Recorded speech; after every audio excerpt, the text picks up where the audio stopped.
Good evening. Welcome to Athens City Council. This is a series of committee meetings on February 27th, 2012. The first committee will be Planning and Development, chaired by Councilwoman Fall. Thank you. Hello. Tonight we have mostly one agenda item, Wellhead Protection Plan, which the Wellhead Protection Committee has been updating and are suggesting several changes to the Wellhead Plan.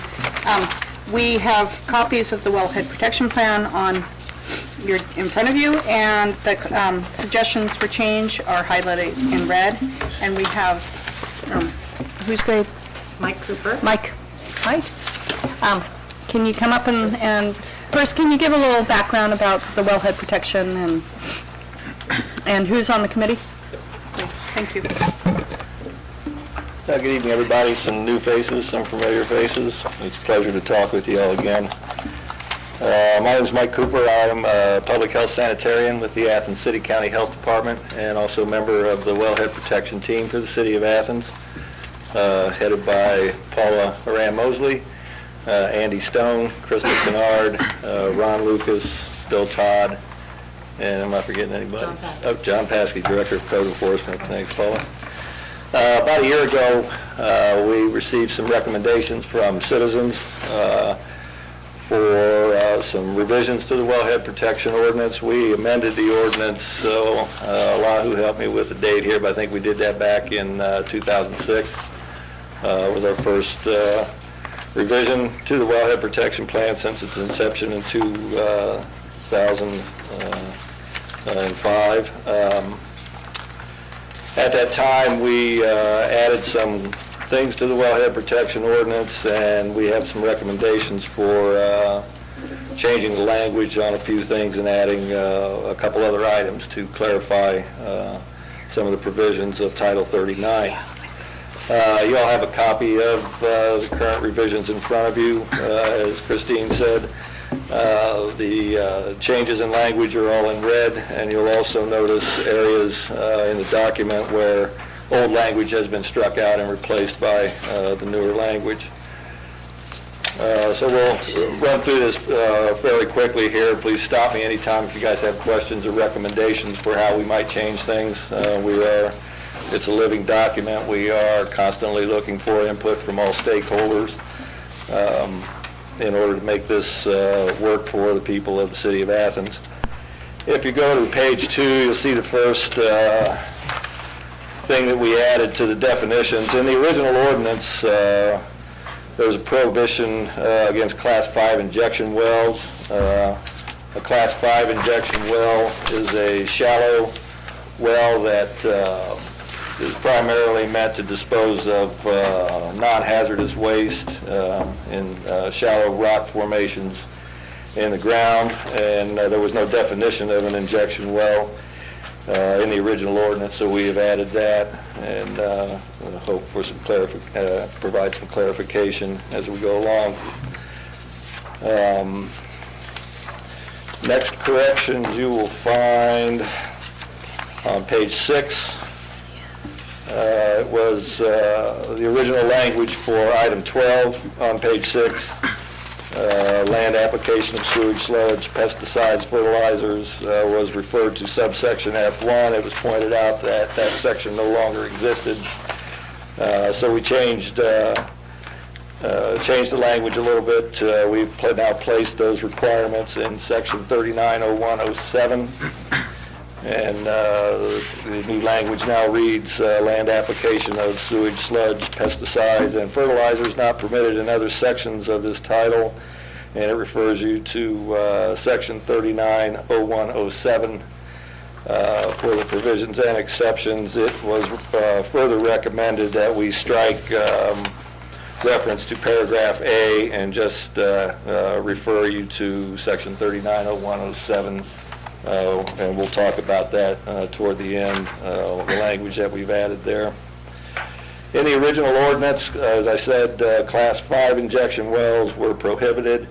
We took a look at all the classes of injection wells as defined by US EPA and determined that it was appropriate that that they all be prohibited activities in the wellhead protection area.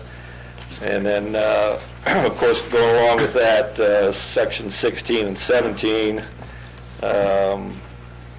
where we placed a prohibition on drilling, mining, exploration, and extraction operations, including but not limited to petroleum, natural gas, and minerals. And section 17 deals with the disposal of wastewater and other byproducts associated with those activities. We've been informed by legal counsel that 14, 16, and 17 need further legal review before we can actually pass that portion of the ordinance, so there will be further discussion on those topics. Mike, Yes. just quick clarification. So right now you're acknowledging sections that have changed that are prohibited, correct? Yes.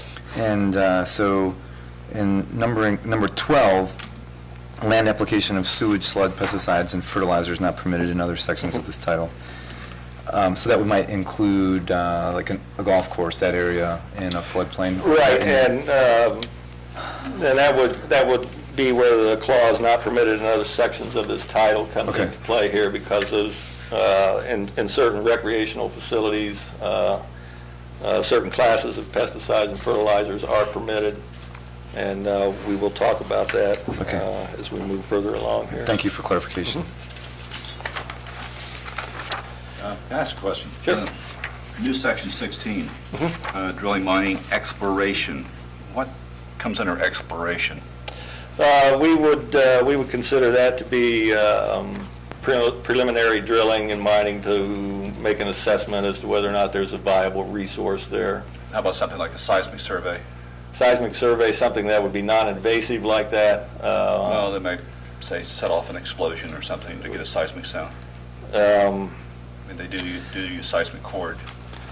We would be concerned about that, because what we're talking about here is maintaining the integrity of the aquifer.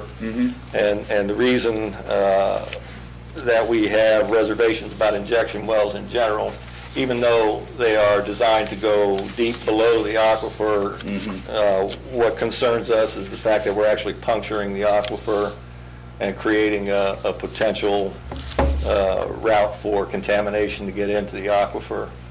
And I would say we would have the same concern with blasting or some kind of seismic exploration like that. If it were to damage the structure of the aquifer, we would have concerns about that. That's not something that we specifically addressed when we talked about this, but we would be interested in knowing details about that operation. It's not something that we considered, but a very good point and worthy of discussion, I think. Mr. Cooper, one other thing would be construction. You consider construction sometimes when they use explosives Right. or Right, we would have concerns about that in the wellhead protection area. For example, to refer back to the Pickrick incident, we had to locate someplace outside of the wellhead protection Right. in order to have that destroyed. That's where Right. they wound up on the ridges. So. It's a good example, Paul, I forgot about that. Made changes here.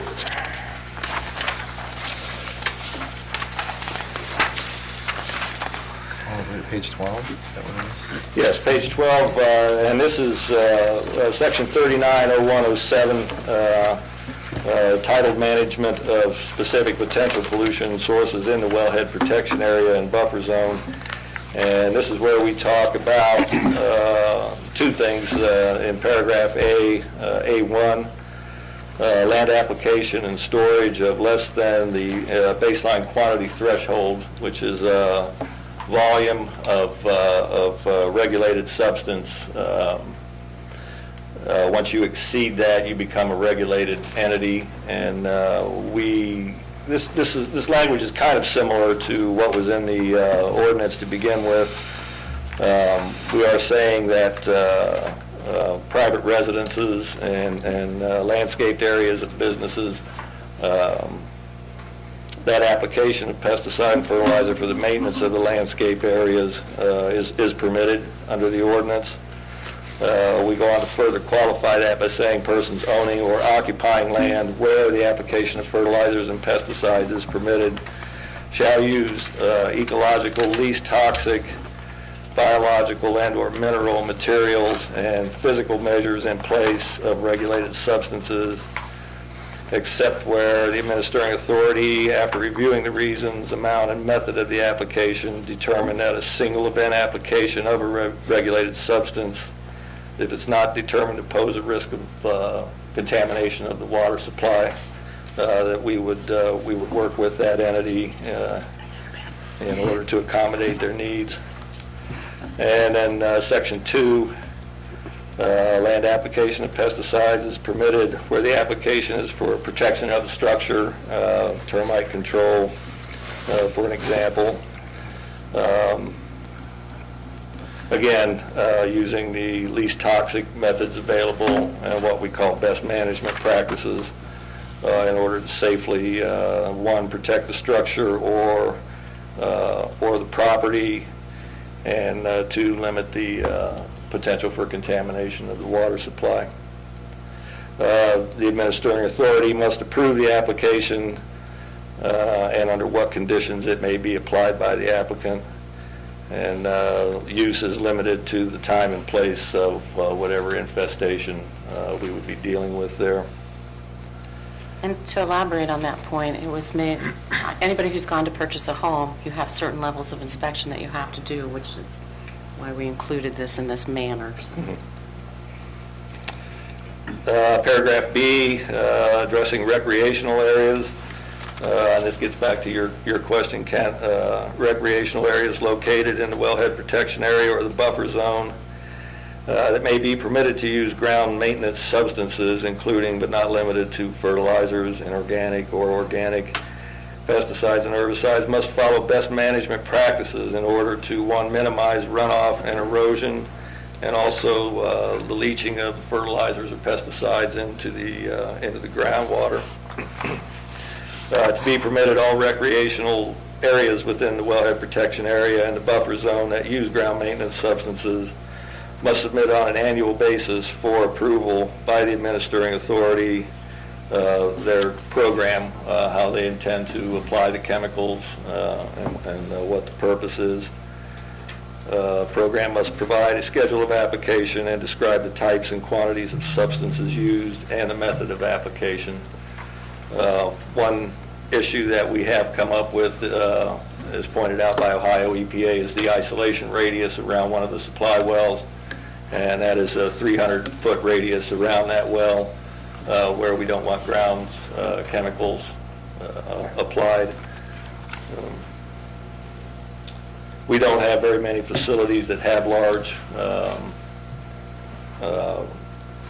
pesticide or fertilizer application programs in the wellhead protection area, probably most notably O'Bleness Hospital and Appalachian Behavioral Health Care. And we have copies of both of their plans on file with the Wellhead Protection Committee. And the OU golf course? OU golf course is not in the wellhead protection area. The driving range is, and they don't use any chemical controls on that facility. Steve, question?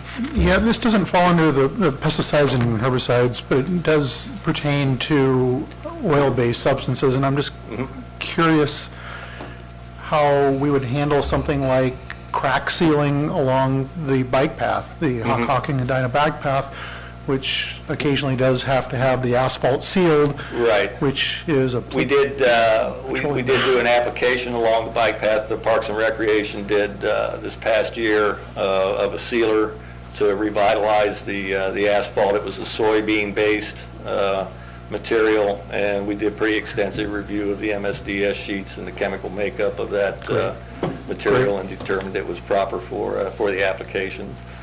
Again, minor crack sealing along the bike path probably wouldn't result in a volume that would exceed the baseline quantity threshold. But we would be interested, and we would want to know when those operations were taking place, and the wellhead protection team should be informed of that. Great, thank you. I have a question. Sir. For us new people, can you refresh us how far the extent of the wellhead protection program? I'm kind of surprised it doesn't include the golf course. Yeah, the wellhead protection area was defined by the Ohio EPA in conjunction with Ohio University.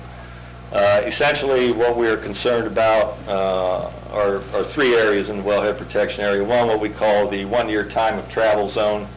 That would be the area closest adjacent to any of our supply wells where if we were to have a spill of some sort, it would take approximately 1 year on average for that material to make its way to the supply well. Coming out further from that is the 5-year time of travel zone. It's, again, the same explanation. It's still porous material and part of the aquifer, and that area is that's the 5-year time of travel before we would expect contamination to show up. The third area is the buffer zone, and it is the furthest outreach of the wellhead protection area. It's largely composed of bedrock. We are less concerned about a chemical spill in that area because of the impermeable nature of the material. Just kind of think of it as a bowl, and out on the edge is where the bedrock is. So it's. Well, I'm thinking more about up and down the valley. I mean, Sure. That's where the aquifer is. I'm Right. talking not the hills. The wellhead protection area starts at Schaefer Street and extends out to the west, just a little bit past the ODOT garage on West Union Street. Kind of runs along the ridge where University Estates, the new condominiums that you saw up there, runs along that ridge back toward the Hocking River. Includes the Armitage well field and all of the Armitage Road area. The West State Street well field, of course, comprises the area where the athletic fields are. And then we also have 3 supply wells between O'Bleness Hospital and Appalachian Behavioral Health Care. That's the hospital well field. The Armitage well field produces, by and large, the majority of the water that we consume in the city of Athens, with the West State Street well field kind of right behind it. I forget what the percentages were, 45%, 38%, and then the hospital well field really provides just a very little bit of water for the system. We have 3 wells over there. And the golf course is downstream. Right. Yeah, but a well sucks both ways. Yeah, the general flow, as defined by Ohio EPA and illustrated by Egan and Associates, our groundwater consultant, the general flow is toward the supply wells, but not bringing it back upstream from the golf course. So the general flow of water, of course, is always heading mostly toward the river with some deviation, but the golf course is well out of the way of the well field, and impact is negligible, if any at all.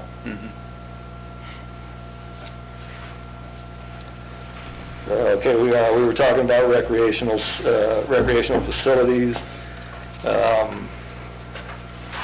Again, they have to provide the administering authority with their plan of application, what the chemicals they're using are, and how they store them at the facility. We're concerned about that as well.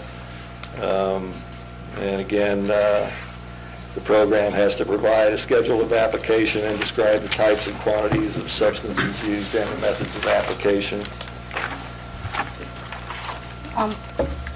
When a plan is submitted, what is the sort of give and take on the plan? Do the applicants have, or is there ability to change the plan? Yes. Okay. Yes. So, and is that spelled out specifically? We compare, we have an application package for anyone wishing to Okay. do development in the wellhead protection area.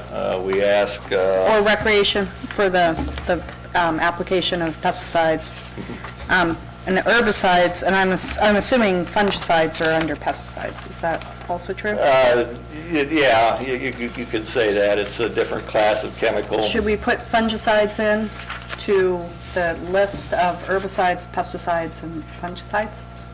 I think that's a reasonable suggestion. We could specifically mention that in there. Or there'd be any place where pesticides and herbicides, should we just include that?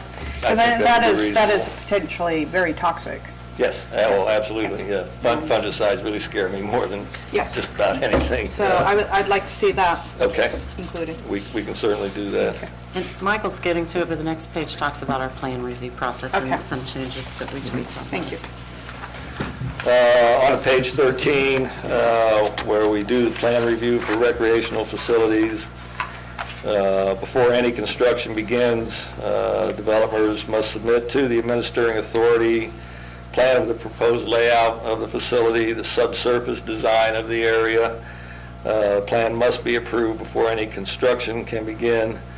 And the design criteria that we're looking for has to include all features and structures of the facility, for example, buildings, roads, parking lots, excuse me, fences, practice ranges, tees, greens, fairways, playing fields, bleachers, dugouts, and goals. So we want to look at every aspect of the facility in our review.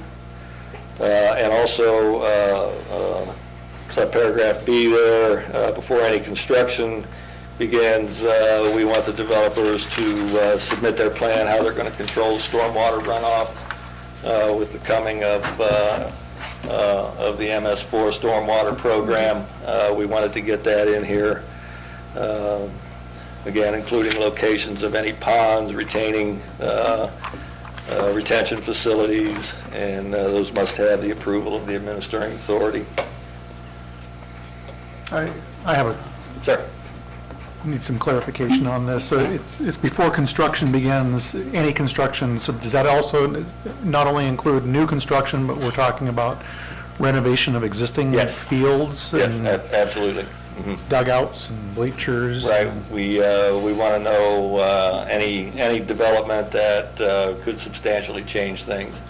So if you're planning a major renovation of your facility, before you can get the go-ahead from code enforcement, you will have to be reviewed by the wellhead protection team. Okay, because I'm thinking in particular the West End fields, West Yes. End softball and baseball fields. Right, we did do a fairly extensive review of, for example, the lighting that's going in down there.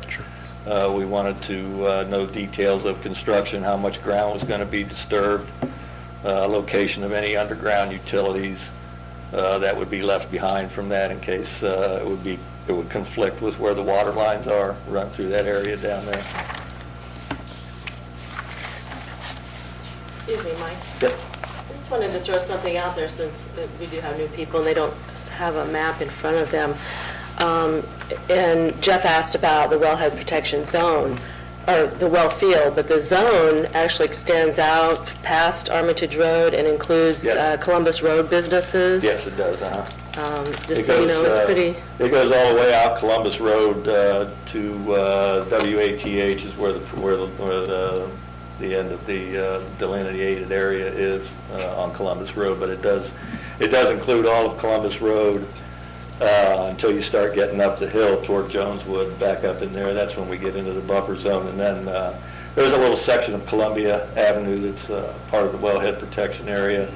Probably noticed that sign up there right about Northwood Drive, so yes, part of Columbia is also included in that, but you're in the buffer zone at that point.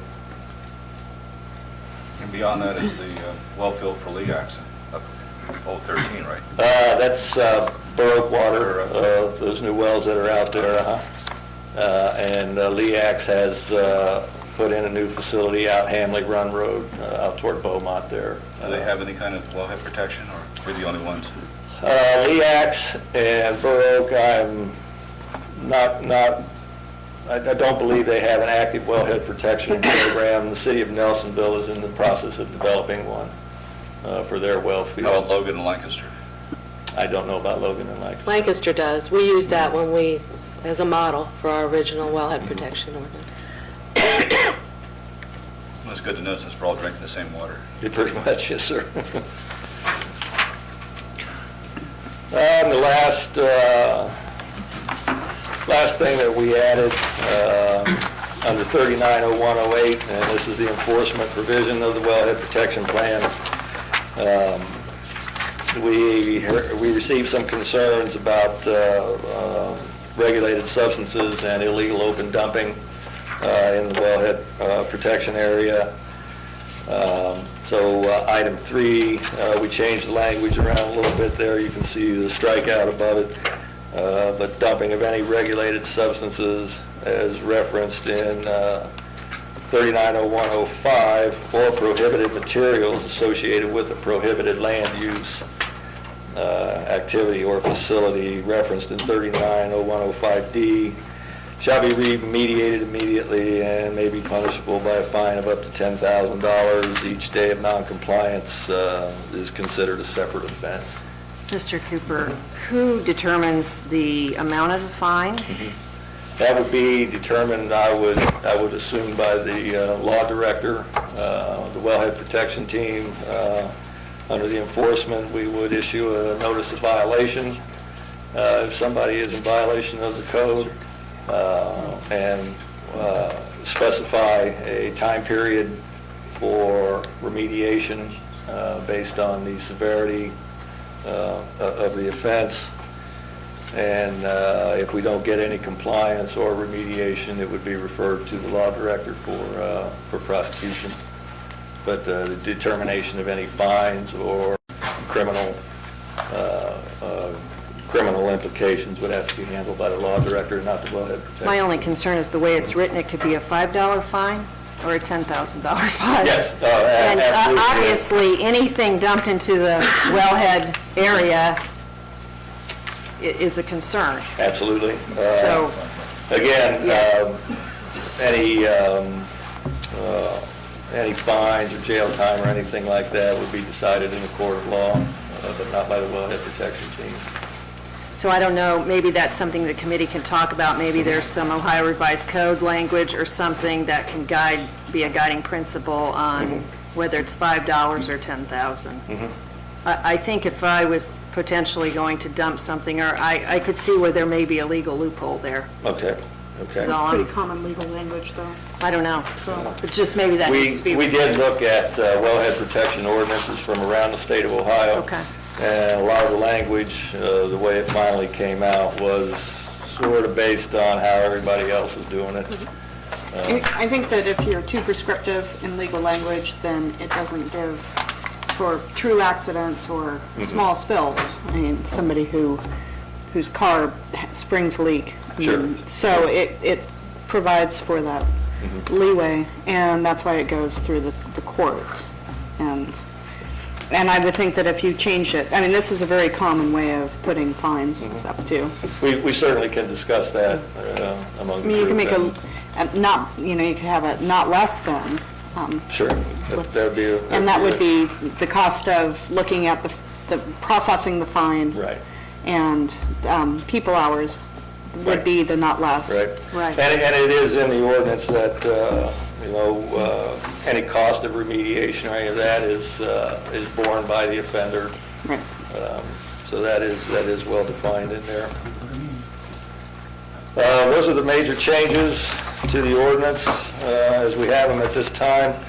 Like I said, the language about mineral exploration and injection wells we've been told now needs further review, so we need to talk about that to make sure we're on good legal standing before we go forward with that, so we'll look forward to comment on that. What's the complication with that? Is it new regs coming out with fracking and stuff, or? Paula, did I do Pat give us have that, much I'm to work sorry. with?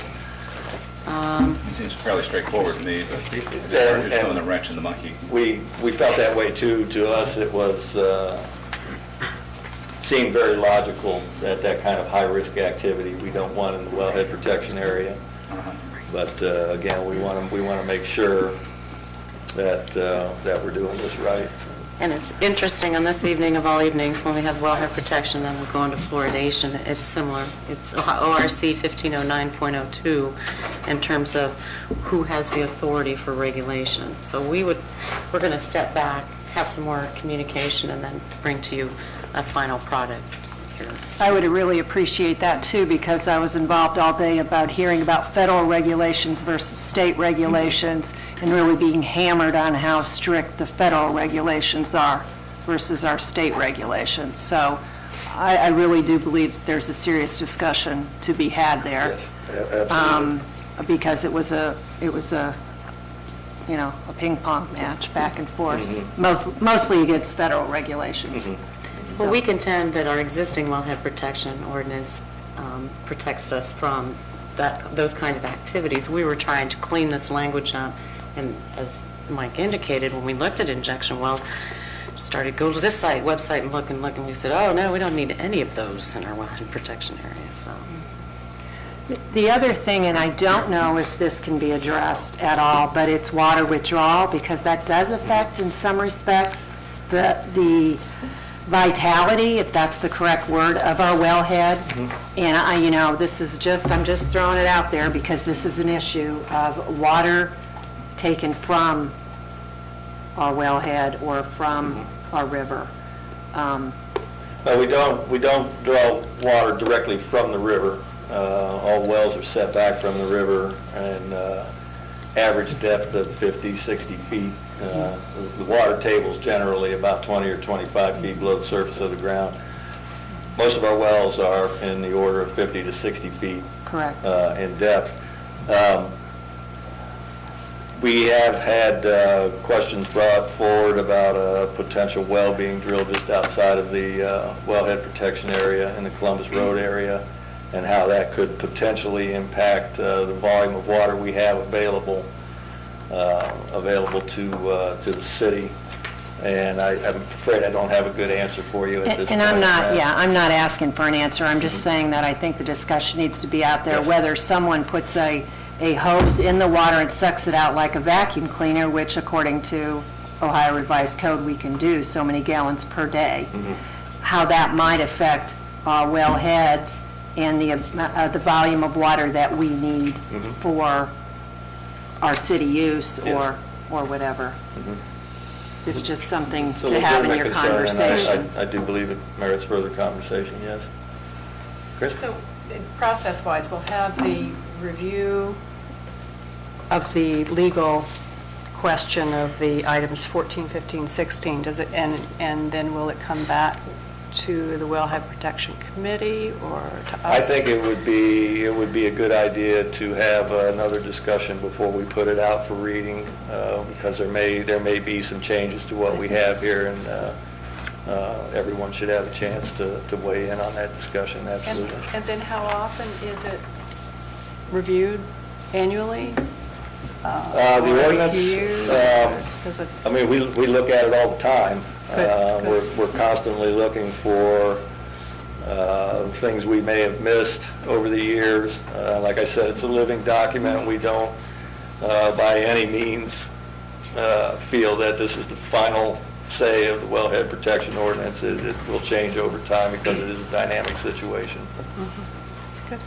We had revisions in 2006, like you mentioned, and then also 2009, we had some other revisions. Yes. Seems every 2 years. We're taking a look at it, 2 to 3 years. and again, we appreciate any input from any interested stakeholder, be it citizen or members of city government or council. If you see something that you think needs to be addressed, that's what we're here for. And we're an open, transparent group. We'll listen to whatever you have. Steve, you have a question? Yeah, I had a couple things real quick. And one of them I think is very general and broad, and I was going through the definitions, and I know dumping is a very broad term. Yes. But I'm kind of wondering if you couldn't add something that better defines what dumping is in here in the document, unless it's already stated somewhere else, and it doesn't need to go in here because it's referenced, in detail somewhere else. Sure, and a lot of that is solid waste related.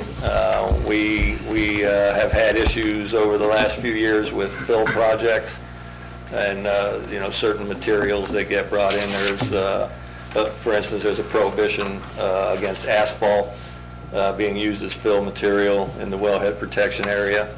Fly ash or similar kind of substances like that are also prohibited to be used as fill material. So that's one example. We had a few cases where we had some material illegally dumped into the wellhead protection area, and we issued orders to the offending party. And well, we had a case where a large volume of asphalt grindings were dumped out on Columbus Road, and we had to have all that material removed. Okay. It's outside of the wellhead protection area. It's legitimate fill material, but just not in the source water protection area.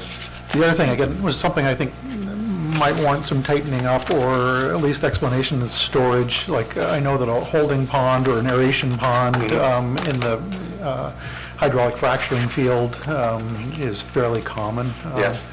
And so that, you know, I don't know if storage, Well, that was our concern with line 16 about the storage of wastewater products from those operations, and that was our concern there. Any ponds that are constructed in the wellhead protection area, it's kind of at the discretion of the administering authority, but our recommendation is that all ponds be lined with an impermeable material, just as a matter of protection. And covered? I mean, when one has to look at potential for flooding, because this is also mostly in the flood zones Yes. of the city. Right. So, I mean, I think that impermeable surfaces under is good, but when you're looking at potential flood hazard, that's also an issue. Because if it floods, then it goes into that potentially 300-foot limit of the, Right, you know, and then becomes a surface issue. So I think that needs to be looked at. That's probably something that also would be looked at by the law director. Okay, absolutely. Any other questions? Question? I think that the issue of withdrawal is important, because not only from our protected area, because that's somewhat artificial because of city limits and such, but being knowledgeable and up to date about potential limits outside, because that affects the whole thing. We have such a organic aquifer, you know, compared to the ones that are situated in the middle of a granite bubble. Sure, You know, sure. sort of thing. With this one is so, kind of comes and goes and communicates with so many other areas. You know, like this potential wellhead that's above the aquifer, I mean, it does tend to go downhill. Right. And so this may not be the correct area, but I would like to have some information on about that at some point. You know, are new wells required to go through a permitting process, even if they're not Absolutely they are, yes. in the wellhead protection zone? We, in the case of a new supply well, that would be a very tightly controlled, tightly permitted situation. As far as drilling any other types of wells in the wellhead protection area, it is the feeling of the wellhead protection team that we would discourage, if not prohibit, that kind of activity. We've had requests for geothermal wells in the wellhead protection area. A couple things with that. One, we get back to that issue of puncturing the Puncturing it, aquifer. yeah. But also, a geothermal well has antifreeze in it, as it's, and antifreeze is a prohibited substance in the wellhead protection area. Great. So that's the way we looked at that. Okay. Any other questions? So what I understand is that you will take our, questions and concerns, and Pat Lang will put his input onto. Yes. And then after you meet with your committee, then come back? Yes. So, okay. Well, I really appreciate, this is so important, because without clean water, we can't really do a whole We lot in agree, this it's a city. precious, our wellhead protection area is probably the most precious commodity in the city of Yes. Athens. If something goes wrong there, Yes. we're in a world of hurt. Yep. That's for sure. So we really appreciate all the work that the committee does, and that you're on top of it. So, thank you. Thank you very much. Thank you Thank very you. much. I don't really have any miscellaneous on my agenda, if anybody else does. Just for explanation, the mayor is out of town, so I'm filling in for him. And so that's why Member Gosney is running things here for the next couple of weeks. But to add on to your planning and development, our annual street tour, Okay? has been tentatively planned for April 7th. Okay, which is Saturday, usually Saturday April morning. 7th before, and I guess the request was for, obviously, the street director to be with us, but also representatives from the code office and the police force. The police force is okay with that date. John Paskey from the code office isn't going to be able to make it on the 7th. March 31st, the weekend before that, is okay with everybody. Okay. So we're wondering if the 31st could be considered. Does anybody have? I'll be out of town. Yeah, I think it's we discussed this in our meeting with Andy Stone, the Public Works Director. And I think there was a conflict for some of us as well on the 31st. I know from you personally, Okay. there's a Me too. conflict. Mr. Paskey or anybody from the code office wouldn't be able to be there on the 7th. So, just that. And so often what's occurred on these street tours, because I've attended a number of them, it'll become, hey, what's that? Is that a police issue or is that really a code issue? So my thought Right. was to have them both in the van. No, I think that's a good idea. It would be 2 weeks, and then I think we get into a pretty busy time in April Right. after that. Right. So, or maybe one of those things where you just can't get everybody. So, I mean, I think the first priority is council members, because that's The street tour. and then police. And I guess we can take notes, a lot of notes, and direct things. I mean, I guess that the police officers, if Chief Pyle says, nope, that's not us, then we take a picture and say, and go with them later. So, So it's Saturday, April 7th? Okay. At what time? Begin at 9 o'clock. 9 o'clock. Oh, it's so late this time. No, I'm It's asking, 8:30. I'm asking. Usually it's the crack of dawn. Or, Usually we gather at 8 and the bus leaves at 8:30. Yeah. okay, so, and it is an open tour. It is council Debbie- members. Debbie Walker usually asks that people reserve ahead of time, so we know how many How big a bus? buses we need. So if people are thinking about joining the street tour on Saturday, April 7th, be here at 8 o'clock, but please call Debbie Walker in the council office prior to that, just so we can make sure we got room for you. Because it's not comfortable riding out on the tail end or the top of the bus. I'm sorry I interrupted. No, it's fine. Any other miscellaneous? That's the end of the Planning and Development Committee. Thank you. Next, we have Committee of the Whole. One of the reasons I called for this committee to be on the agenda was to briefly discuss fluoridation, and that's grown a little bit to include some presentations this week from a couple members of the Athens County Health Department, and I believe someone from the university as well.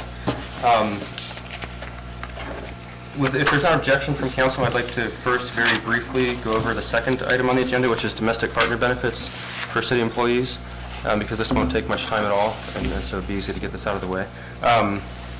This is something that we began for the new people on council and for the public that are not aware. We began early last year looking at this along with a couple other pieces of legislation, and this would be to provide domestic partner benefits to city employees, which currently it's not available to them. It's been delayed due to a concern about the potential cost to the city, and since that time there's been some movement. I'm going to let Chris discuss the latest discussion. Well, and we haven't forgotten about the issue, and we did want to make sure that everybody understood that the city is interested in moving forward. We started out with the ordinance that approved a domestic partner registry earlier this year. And what we're doing at this point, acknowledging that we think it is a good idea, we also need to keep in mind our current financial situation with the budget of the city. So we're looking at the costs of this right now. Claudia Reagan, our Human Resources Director, is looking into this and examining the costs, so we will have a report back through the Finance and Personnel Committee for you. Great, thank you. Second item, water fluoridation. This has been something we've been hearing about a lot this year from members of the public. It's often a controversial, very contentious issue in this country. One of the discussions I wanted to have tonight is the big question of whether or not the City of Athens has the legal authority, whether City Council has the legal right to stop fluoridating our water, which has been fluoridated for about 10 years now. I'm not an attorney, but I did want to share with Council, we were told by our legal counsel that it's an absolute requirement by state law. Personally, I disagree with that statement, and so I need to give a little bit of history to explain why. In 1969, mandatory fluoridation was passed into state law in Ohio.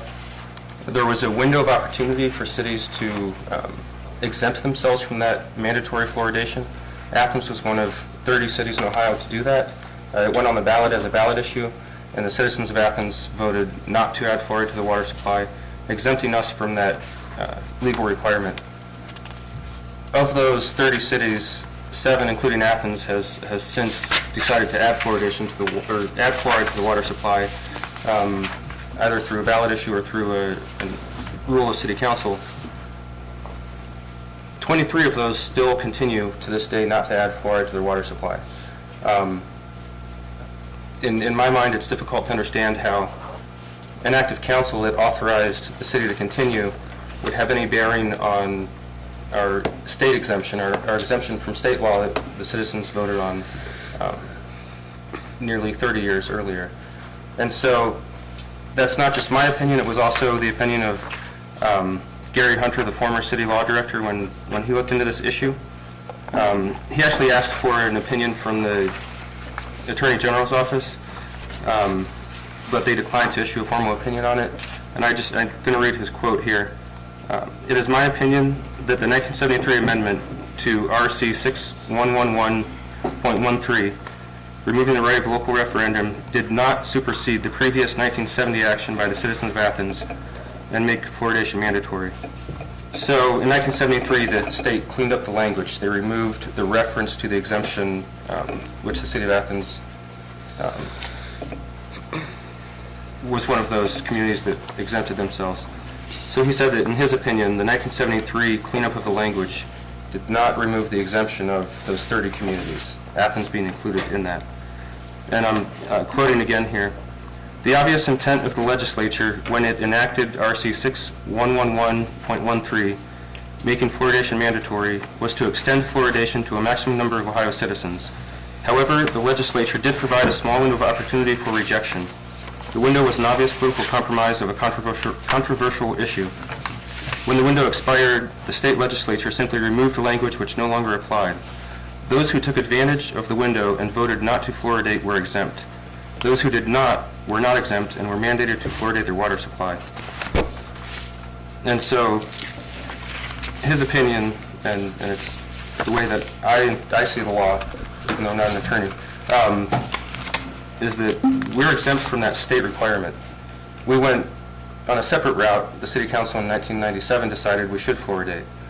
But for us to have that decision in 1997 to be a one-way door, revoking the suspension, I don't see the legal basis for that. And it's a question that perhaps we should send to the state level and see if they'll make a ruling on that. Or if there's not a consensus here in the cities have put this on the ballot since then, some of the 30 communities, Worcester, Ohio, and these communities have never fluoridated, but they did put the issue on the ballot whether or not they should. So Worcester in 2000, it was rejected. Lancaster in 2004, it was rejected.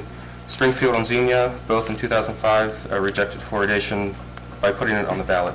So it is something this group of communities has done, is to put this issue on the ballot. And the 30 that were originally exempt, 23 of those continue to do not add fluoride to their water today. And so this is it's a complicated issue. It's not one that there's an easy answer to, but I wanted to make sure that the city and the members of the public were aware that there's an alternative view on the legal requirements to the city of Athens. With that, I believe we have a couple members of the Athens City County Health Department here to speak in favor of fluoridation. In 2009, we had a visit from Dr. Paul Connett, who was one of the nation's leading opponents of fluoridation. At that time, I invited the Ohio Department of Health to come to Athens to partake in a forum, but they did not send anyone to that event. But it's good to have someone here today, so please It's feel a free. minor leaguer. I'm Dr. Gasco. I'm the Athens City County Health Commissioner, and thank you for allowing me to offer my opinions about this water issue. Seems like we're talking about water tonight. You have a packet of information before you. I'm sure you'll review it and come to your own conclusions about fluoridation. I'll be very brief. I think you'll appreciate that. I want to make 6 points or declarations. First, the Athens City County Health Department strongly supports continued fluoridation of the Athens city water supply.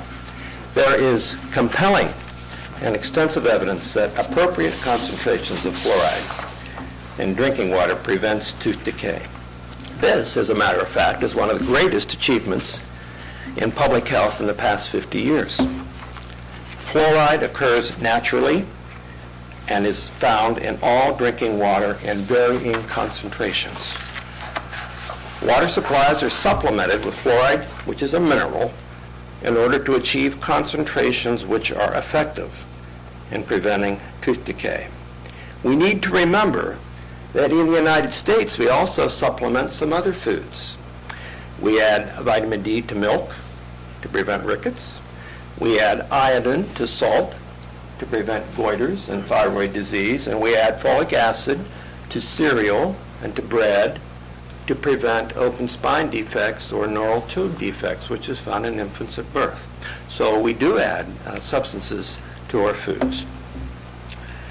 Fluoridation of water is recommended by many respected and prestigious organizations, including the CDC, the American Dental Association, the American Medical Association, one of my favorites, the American Academy of Pediatrics, the World Health Organization, the American Public Health Organization, the International Association for Dental Research, and the American Academy of Family Practice.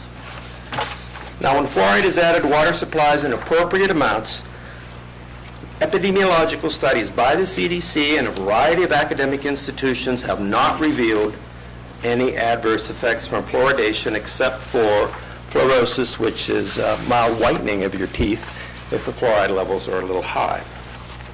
There is no evidence that appropriate concentrations, that is appropriate concentrations of fluoride, cause cardiovascular disease, cancer, skin disease, arthritis, brittle bones, mental retardation, or any other state.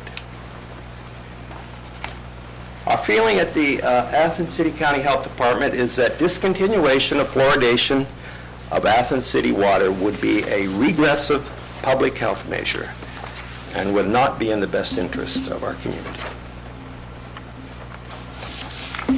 And that was just 6 little items. So I'll entertain any questions you might have. Great, thank you for coming tonight and for presenting that. Thank you. do- I have a couple questions. Yeah, Yes. please. We've heard of 20 or 30 cities in Ohio that don't fluoride. What cities in Ohio do? I think all the rest of them. 70% of the United States has fluoridated water. So that include Columbus, Cleveland, Cincinnati, New York, San Francisco, You got it. Houston, Seattle, Yeah, Miami. 70%. How about overseas? Some of the water supplies, sometimes, well, they think that fluoridation is important overseas. They have their own particular problems. They add fluoride to their salt. Some places. They've solved the problem in different ways rather than fluoride. They think fluoridation is important, but they've solved it in other ways. Some places they use fluoride in the water. Other places they put it in their salt and other food substances. They have put it in milk too. So it's a little bit different problem. They have sometimes they have a lot of different water plants, and when you have multiple plants, it's expensive. It's more expensive to handle the problem. It's a solution that way. Yeah. I just have a question about fluorosis, because I have personal experience with children who have experienced fluorosis in North Dakota. And so I'm just curious, are there warnings at all out there about the possibility of developing fluorosis, which comes with its own inherent problems? If it's severe enough, there is pitting of the teeth. Your child or adolescent or young adult can go and have to go through cosmetic dentistry to have that corrected if they choose to raise self-esteem and so on and so forth. But I'm just curious, where I'm really curious is the warning towards someone who, let's say, is using powdered formula for infants. And I'm saying that for having 2 brand-new babies and looking at that issue. And so are there warnings out there? Well, I'm glad you asked that question. They've changed the recommendations for the amount of fluoride that should be in water. It was 0.7 to 1.2 milligrams per liter.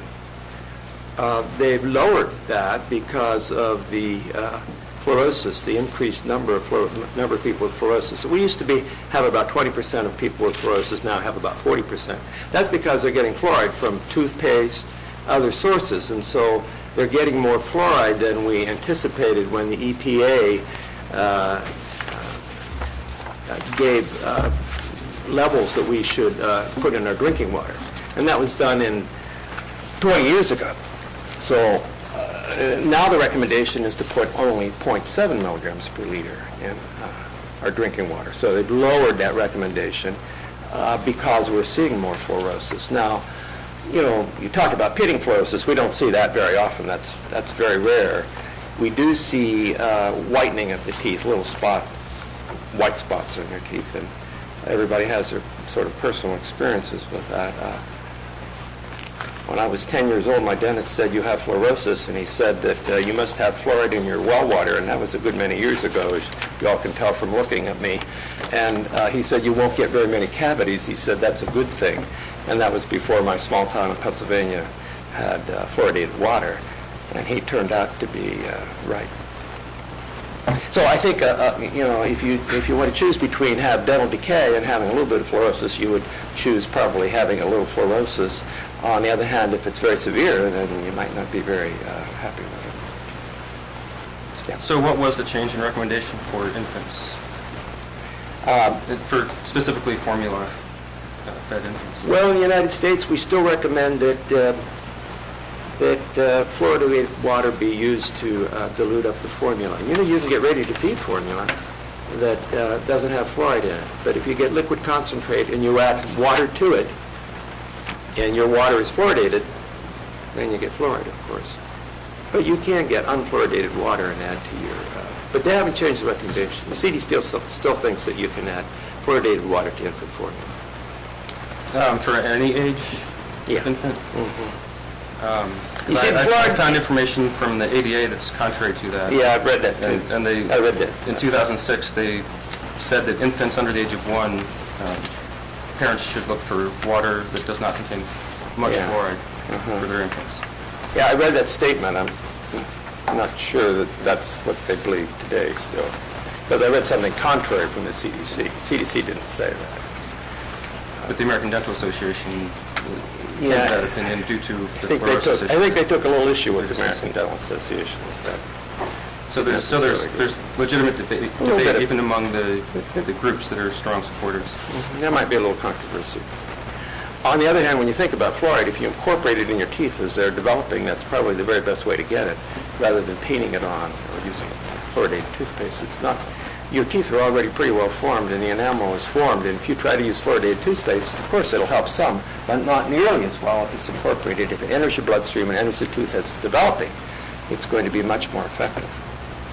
And so that gets to how does fluoride work?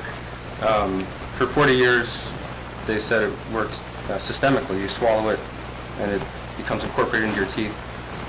Half of it also goes to your bones and other parts of your body where it accumulates. But that's a side issue. However, in the last 20 years, from my research, the overwhelming scientific consensus is that it works topically at the surface of the tooth. including the CDC in 1999, stated that laboratory and epidemiological research suggests that fluoride prevents dental caries predominantly after eruption of the tooth into the mouth, and its actions primarily are topical for both adults and children. So that goes right in the face of what a lot of people do still believe or have Most been people taught. still believe it's incorporated into the tooth, and I do believe Systemic. that too. And it is incorporated into the tooth, but the CDC itself says that there's no benefit, that the primary benefit is topical, not systemic. I have never seen that statement. You have to show me that statement. I've never seen that statement. I would be I happy don't really to believe that. provide that to you. And if, it is from the CDC, so I would, and then there's much to support it here. So assuming that it is topical, assuming that what I'm saying is correct, why would we swallow it in our drinking water, every single citizen in the city, when the real action of this chemical is on the surface? Well, most people think the most effective and efficient way to incorporate fluoride into your teeth is systemically. And your quote is, it's hard for me to imagine the CDC said that. I read a lot of the things the CDC said in the last few days, and I didn't come across that one. Well, I can make sure that I forward that to your office. Does anyone else have questions? I have one question. You may not be able to answer this, Dr. Gaskell, but one of the questions that keeps coming to us is the source of the fluoride that the city buys and where it comes from. And when you spoke, you mentioned something about natural fluoride. Obviously, it's not natural fluoride that we're buying. If you have any comments on that, that would be helpful. We've heard quite a bit about the source of the fluoride that we're putting in the water. Tell me about your source. Yes, I'm sorry. I haven't provided that to Dr. Gaskell, and I'm not even going to say the word correctly. Hydrofluorosilicic acid. Yes, right. From a company called Mosaic Company and distributed by Sal Chemical. I did forward this to all council members, but it was pretty late in the day. This is the statement on the website from the Mosaic Company that produces it. It's also known as FSA or HFS, is a transparent, colorless, water white to straw yellow, aqueous solution that is used in a variety of applications. One of its most common uses is in the fluoridation of water. FSA is produced during the concentration of phosphoric acid in an evaporation process unique to the phosphate industry. The vapor stream from the phosphoric acid reaction is scrubbed with water to form FSA from the naturally occurring silica and fluorine in the phosphoric acid. The final product is collected, stored, and tested prior to release for shipment. Mosaic's FSA meets or exceeds ANSI/AWWA standard B703 and is registered for use in drinking water. The fluoride ion must dissociate, and it's then absorbed freely in the bloodstream and then goes to the teeth. And sodium fluoride does the same thing. All the fluorides sort of behave the same way. They dissociate into, separate ions, and the fluoride is the active ingredient that goes to the teeth. And that just adds as a bridge between calcium and phosphorus and magnesium and makes your teeth harder. If I could comment on the source that we have, they make it sound, like they specifically produce it. It's, in essence, what it is a hazardous waste that's illegal to put in the air. It's illegal for them to put it in the water supply, or to dump it in their local water, but if they put it in a truck and sell it to the city of Athens, we put it in our water supply. So it's an industrial byproduct of the fertilizer industry that is handled in, the concept to me is, the solution to pollution is dilution. So this is, in essence, an industrial byproduct that's illegal to release into the environment where it's produced, but when they put it in these trucks and ship it across the country, we're allowed to use it. And I'm not sure it's the best source. 10% of communities use sodium fluoride, which is a cleaner form. It's a different chemical. But the problem with that is that it's much more expensive than what we're using, and what 90% of the country uses. Andy did indicate that the other methods of fluoridation are using the sodium fluoride or sodium fluorosilicate, which are crystal or powder, and more expensive. He states they're more difficult to control dosages, but may be safer to handle or ship. So we can explore that. Yeah, actually, there are 3 different compounds in the sodium fluoride: fluorosalicylic acid and sodium fluorosalicylic, and that's what we're using apparently. I have a question. It seems to me the only thing that's really important here is this having a negative health effect on the citizens of Athens, especially the children? I mean, that's really what it comes down to, is what we're all talking about. And you're in pediatrics, so I would assume you'd see children once in a while. I came here in 1970. Okay. And Athens, of course, had unfluoridated water at that time. And the pediatricians think so much of fluoride that I wrote prescriptions for fluoride to all of my patients who came to my office. The babies got fluoride, the children got fluoride, everybody got fluoride because we didn't have it in our water, except that I had to have a little chart in my office that reminded me which water supplies had fluoride and which didn't. And my LEACs had fluoride in those days. They didn't ask, they just put it in their water. And some of the other systems in the area had fluoride and some didn't. So I had to have a little list and had to ask the mothers which ones had fluoride and which ones didn't. So those that didn't have fluoride, I wrote prescriptions for fluoride in those days, and those that did, Well, what I'm asking do that. really, So I thought it was safe, and I thought it was important. Right. And I still do. In the 10 years that Athens has been fluoridating our water, has there been a rash of birth defects or some anything? Absolutely not. No, hasn't been. And there's been no evidence. When you look at 50 years of fluoride usage in various water supplies throughout the United States, and the CDC has looked at these fluoridated communities, no evidence of any disease as a result of fluoridation. And lots of evidence, compelling evidence, that there's been prevention of dental caries. So all good and no negatives.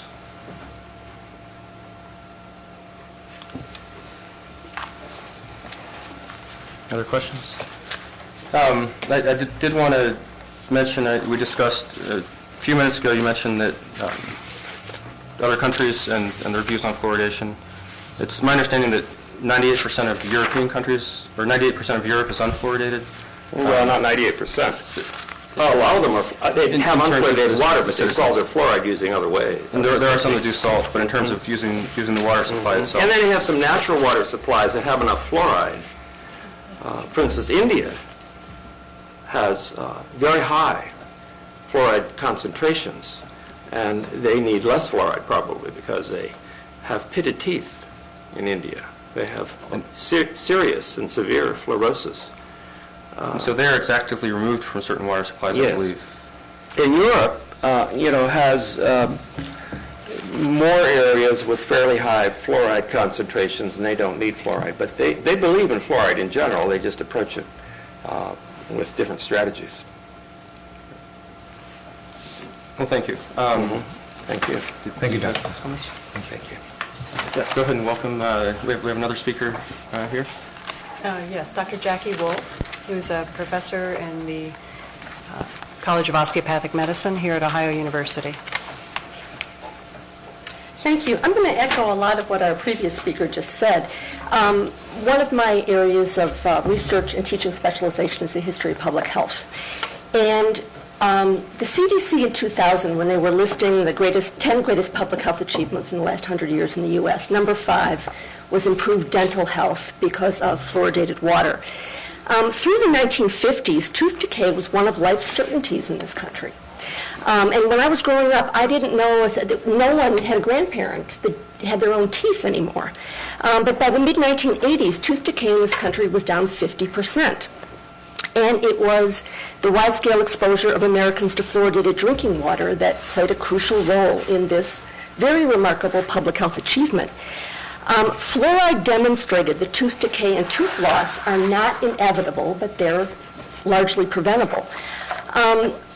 As our last speaker said, there are many areas in this country with naturally occurring fluoride in drinking water, and people in those areas historically didn't suffer from tooth decay, and that's how we discovered the teeth-preventing effects of fluoride. Scientists went in to figure out what was protecting certain people from dental decay and discovered that it was naturally occurring fluoride in their drinking water. And That's essentially how a public health initiative was born in the 1950s. Fluoride is safe, just as our last speaker said. In the more than 50 years that water fluoridation has been common in our country, there hasn't been any evidence supporting an association between fluoridation and adverse health outcomes. In fact, just the opposite. Most Americans today can expect to retain their teeth for a lifetime, and it's due to fluoridated water. Fluoride works best when a constant low ambient level of fluoride is maintained. And that's why in this country we've hit on the solution of drinking water as opposed to just fluoride treatments through the dentist or toothpaste, which in the vast majority of toothpaste today do have fluoride. There's another reason that I want to point out that fluoridated drinking water is very important in the U.S. in general, and in Athens specifically. We talked about other countries a little bit, and in all Western European countries, they have grade school-based dental care. We don't have that in the United States, so not all American children, including in this area, see a dentist regularly. Water fluoridation has been proven to reduce dental health disparities among socioeconomic groups. Fluoridating our drinking water is consistent with other efforts in the U.S. to reduce inequalities in health. Ceasing to fluoridate our water in Athens, I think, would not just be a public health disaster, it would be a tangible social injustice that we would see very quickly, because children who don't see dentists regularly would have serious tooth decay. I think the irony of this whole discussion is that it's precisely because fluoridated water has done such an effective and safe job in preventing tooth decay in this country that we can even entertain the notion of not fluoridating Athens city water. Fluoride has afforded us with the luxury of forgetting what it's like for our children to have their teeth rot. I don't want to see us be foolish enough in 2012 to move backwards and jeopardize our children's dental health.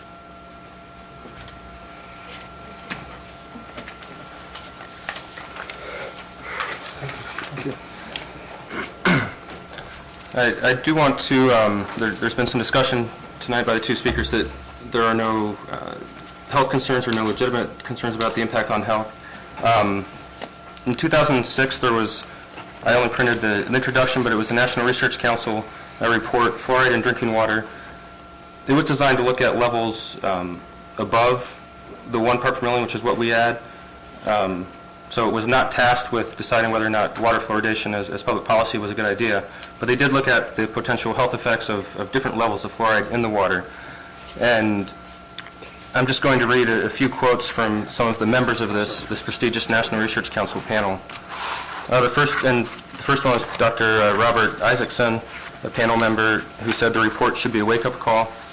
To preface this a little more, they found changes in bone due to levels of fluoride that are just marginally above what we artificially add to the water.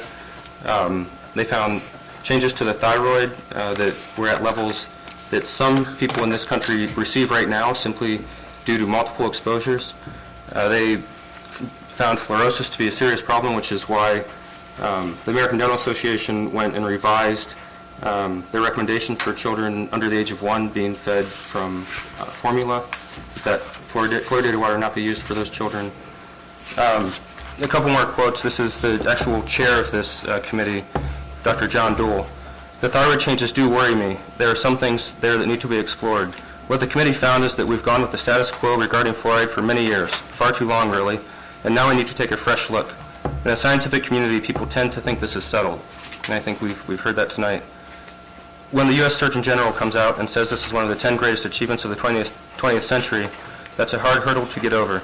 But when we looked at the studies that have been done, we found that many of these questions are unsettled, and we have much less information than we should, considering how long this fluoridation has been going on.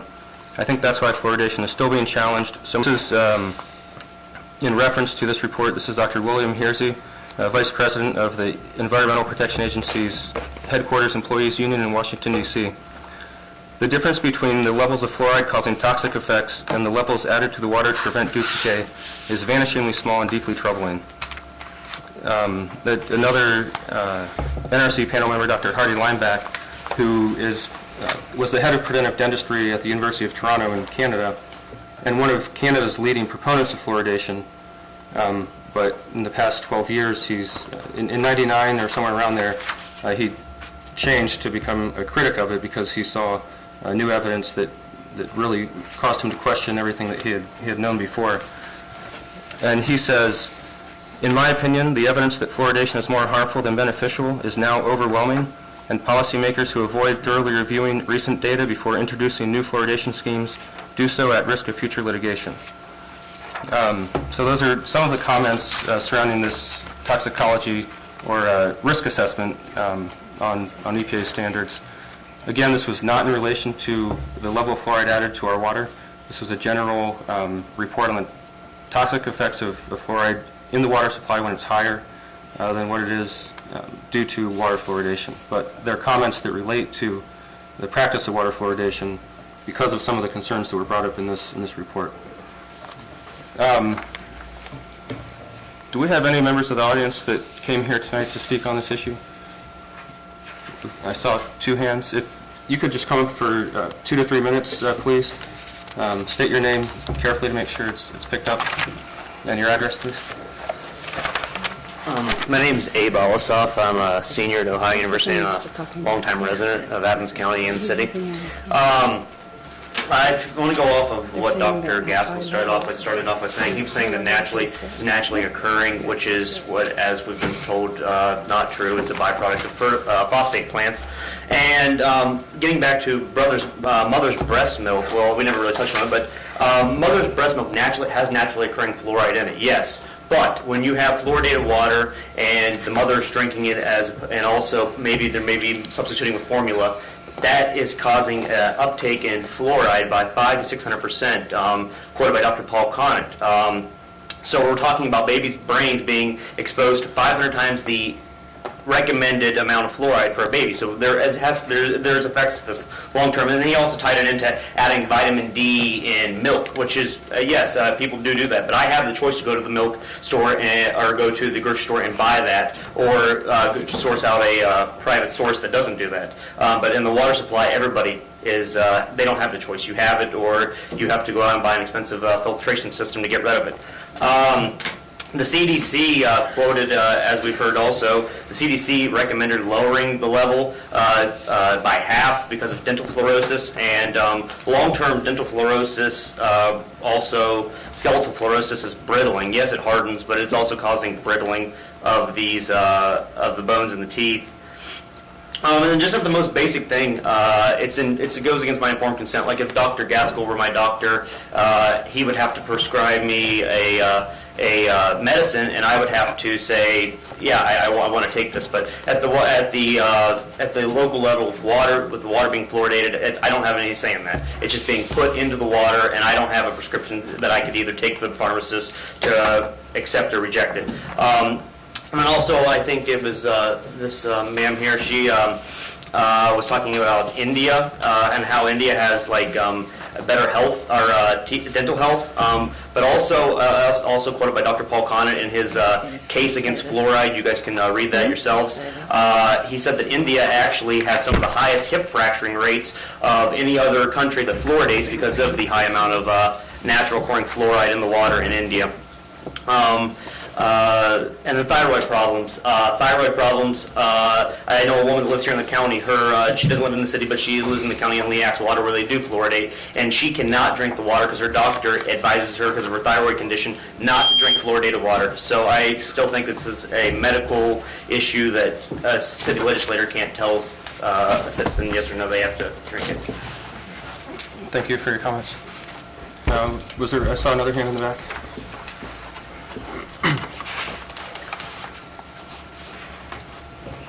Thank you. And please just tell us your name and your address, please. My name is Jesse Brown. I live on North McKinley Avenue.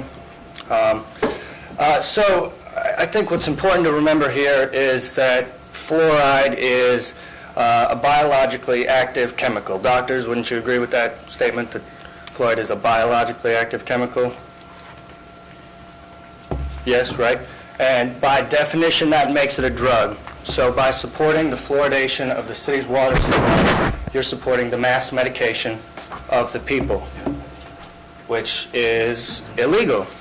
In fact, if you were to go buy your own fluoride and dump it into the water, the EPA would have something to say to you. The fact of the matter is, fluoride is a hoax. It's not good for you. It's poisoned. It's sold to us by phosphorus mining companies as a way, otherwise they would have to pay to dispose of it. But instead, they've somehow tricked America into buying it and feeding it to their people.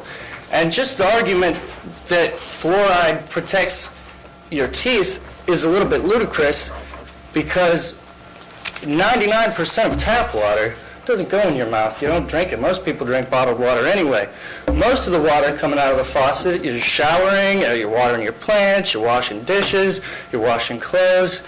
So the idea that the city is just wasting this amount of money on some kind of medicine that none of us decided that we wanted, when there's so many better things, there are so many potholes in this city that money could be going to. I just think it's ridiculous. And beyond that, when you do drink the water, you can taste it, and it doesn't taste good. I'll leave you with that. Thank you for your comments. Anyone else here? Great. I just want to make one last comment, and I wholly believe that fluoridation was pursued with the best of intentions. I think that the science has changed over the years, and in my opinion, it's something that really needs a careful reexamination to see if it's the right thing for the residents of Athens, the residents of Ohio, and the country as a whole. So I'm not sure where we go moving forward. I know that there is a ballot initiative that is in the works that some citizens have been working on, and I'm sure there will be continued discussion among those of us on City Council and others in the community. Do we have any comments from council members? I'd like to make a further Please. comment. I'm looking at a myths and facts sheet that was supplied to us, and the myth is that much of the fluoride used to fluoridate public water systems is extracted from phosphorus rock. The opponents claim fluoride is a byproduct from phosphorus fertilizer industry. The facts: much of the fluoride used to fluorinate water is extracted from phosphate rock, and so is phosphoric acid, an ingredient in Coke and Pepsi. After fluoride is extracted from phosphate rock, much of that rock is later used to create fertilizers. And I'm going to say rephrase that: later used to create fertilizers that will enrich soil. Opponents use this message a lot, maybe because they want to create the false impression that fluoride comes from fertilizer. The other truth, and opponents claim, water fluoridation has been one of the most thoroughly studied subjects, and the evidence shows it is safe and effective. Opponents claim the National Research Council's 2006 report said that fluoride can have harmful effects. The NRC, which I think you were, raised the possibility of health concerns about areas of the U.S. where the natural fluoride levels in well water or aquifers are unusually high. I think Dr. Gaskell spoke to that. These natural fluoride levels are 2 to 4 times higher than the level used to fluoridate public water systems. So I don't think that's our public water system here in Athens, Ohio, is what I'm hearing tonight. I just wanted to make that because we were looking at this paperwork. Thank you. In the NRC report, as I mentioned twice, it was not specifically addressing the level of public water fluoridation, the 1 part per million, which is about average or standard across the country. It was indeed looking at 2 parts per million and 4 parts per million. My question is, they did come up with some disturbing peer-reviewed scientific literature that stated there were health effects in that 2 to 4 part per million range. And if you're, say, in construction or an athlete, and you're drinking 8 times the amount of water, or 8 liters a day versus 1, which we had a gentleman here in 2009 when Dr. Conant was here, who was a construction worker, and he said he drinks 8 bottles of water a day. You can get into that range, and that was, when I read the quotes from some of those NRC members, they were specifically told not to comment on fluoridation when they made the report by the federal government. When they specifically, or when they did make those comments that I read, they were referring to the impact that this should have on the research and water fluoridation in this country. So on that sheet, it isn't, on the myths sheet, it is in fact right that it was 2 to 4 times the level that we put in our water. But they found effects such as decreased IQ in children. That's in this report. You can find it at levels that are very, in my opinion, there's no margin of safety, and that's what others who are critical of this have said. If you find an effect at 3 parts per million, and we're only a third of that, is that going to protect all the children in the community, for example? Well, I would say, Mr. Gosney, that that's a public education mission that people need to be. That doesn't mean we need to, at this point, take out the water from, the fluoride from our water, that that's an issue for the public health department or whoever to warn people that if you go above these limits, these kind of things can occur. I see that as a public health mission. We are mandated by the state of Ohio, and we know that we will have a $25,000 a day fine if we stop taking the fluoride out of our water today, tomorrow, or the next day. So we also have to be cognizant of that. So I would just say that maybe the mission doesn't lie with us about educating the community. We can educate and have experts come up here and speak to the community, but that seems to me that that's a public health mission to make sure people know, as your construction worker example, that too much fluoride can cause problems. Thank you. Kristen? It's a complicated situation, and I appreciate the time taken to come to talk to us about their concerns. Councilman Burgosny, I know that you're addressing us tonight, asking us whether it is a legal issue that we can look at. Our law director is not here, but I can tell you what our law director told us last month. We take an oath of office to uphold the laws of the Ohio Revised Code and the City of Athens. And at this point, we operate under an ordinance with the state of Ohio that mandates that we will put fluoride in the water. It's tested, as our water Public Works Director has said to us. It's tested very carefully so that we're within the range that is recommended. Now, we might want to look at those ranges based on some of Dr. Gaskell's information that indicates maybe a 0.7 part per million might be something that we look at. Ohio Revised Code calls for it to be between 0.8 and, I believe, 1.2, which are the limits we're testing at right now. So I'm a council member at large, and I have taken an oath to say I will represent the citizens of Athens. And we have very carefully taken the time to listen to your concerns, but I do believe that we are bound by our oath of office to uphold these laws. I operate with the current law director's opinion, and that is Patrick Lang, and he has said he does not think it's legal. And I would also personally add, in having talked with a water plant director from Columbus area and a dental hygienist, saying that acknowledging there are natural elevations of fluoride in the water. In Texas, they have 0.6 parts per million naturally occurring in the water. So it happens at all different levels. But the dental hygienist said from her 30 years in practice that addition of fluoride to the water is one of the most nominal things we can do to help people in poverty. And in Athens County, in Appalachian, Ohio, with a poverty rate of 25 to 30%, if not more, for our children, what would we be wanting to do but to protect them? So that's my personal comment about it tonight. And I appreciate your letting me take this time, too. Well, thank you. Any other members of council? I just want to make one more comment before I shut my mouth here. I'm sure you've all heard enough out of me right now. But I guess I'm going to have to agree to disagree on some of these issues. The $25,000 a day fine that's not being paid by the other 23 communities in Ohio that don't fluoridate. Many of those are bigger than the city of Athens, including the city of Lancaster. So I have a different view on our legal requirement. Perhaps we'll get an answer from the state when I forward this question to them, and we might be a little more informed from the Attorney General's office on that legal issue. I promise this will be controversial. It always is. It's always contentious, and it's a fun discussion to have, I think, but an important one. We enjoy controversy. And so I want to thank everyone for coming and speaking. We don't really take questions back and forth. If you could talk to me after the meeting, I'll take that. What was really heard was, Actually, we don't do that. Sorry, we can't take questions back and forth from the audience in this way. But if you get your question to me or council, we'll make sure that we address it. Thank you.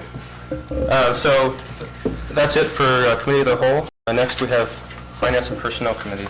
Thank you for waiting so patiently, Ms. Loss. Yes, and welcome. Paige has distributed to council members earlier, about 4 days ago, a written summary report and has some notes that she shared with us. It went out to city council. That's her. I got mine. Oh, it was last, it was, hey, I can leave. Sorry, I'm not needing. We'll take a quick break for a minute or two while people leave the room here, and then we'll get started right back after that.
Thank you Are we ready? for bearing with us for a moment while some guests left the chamber here.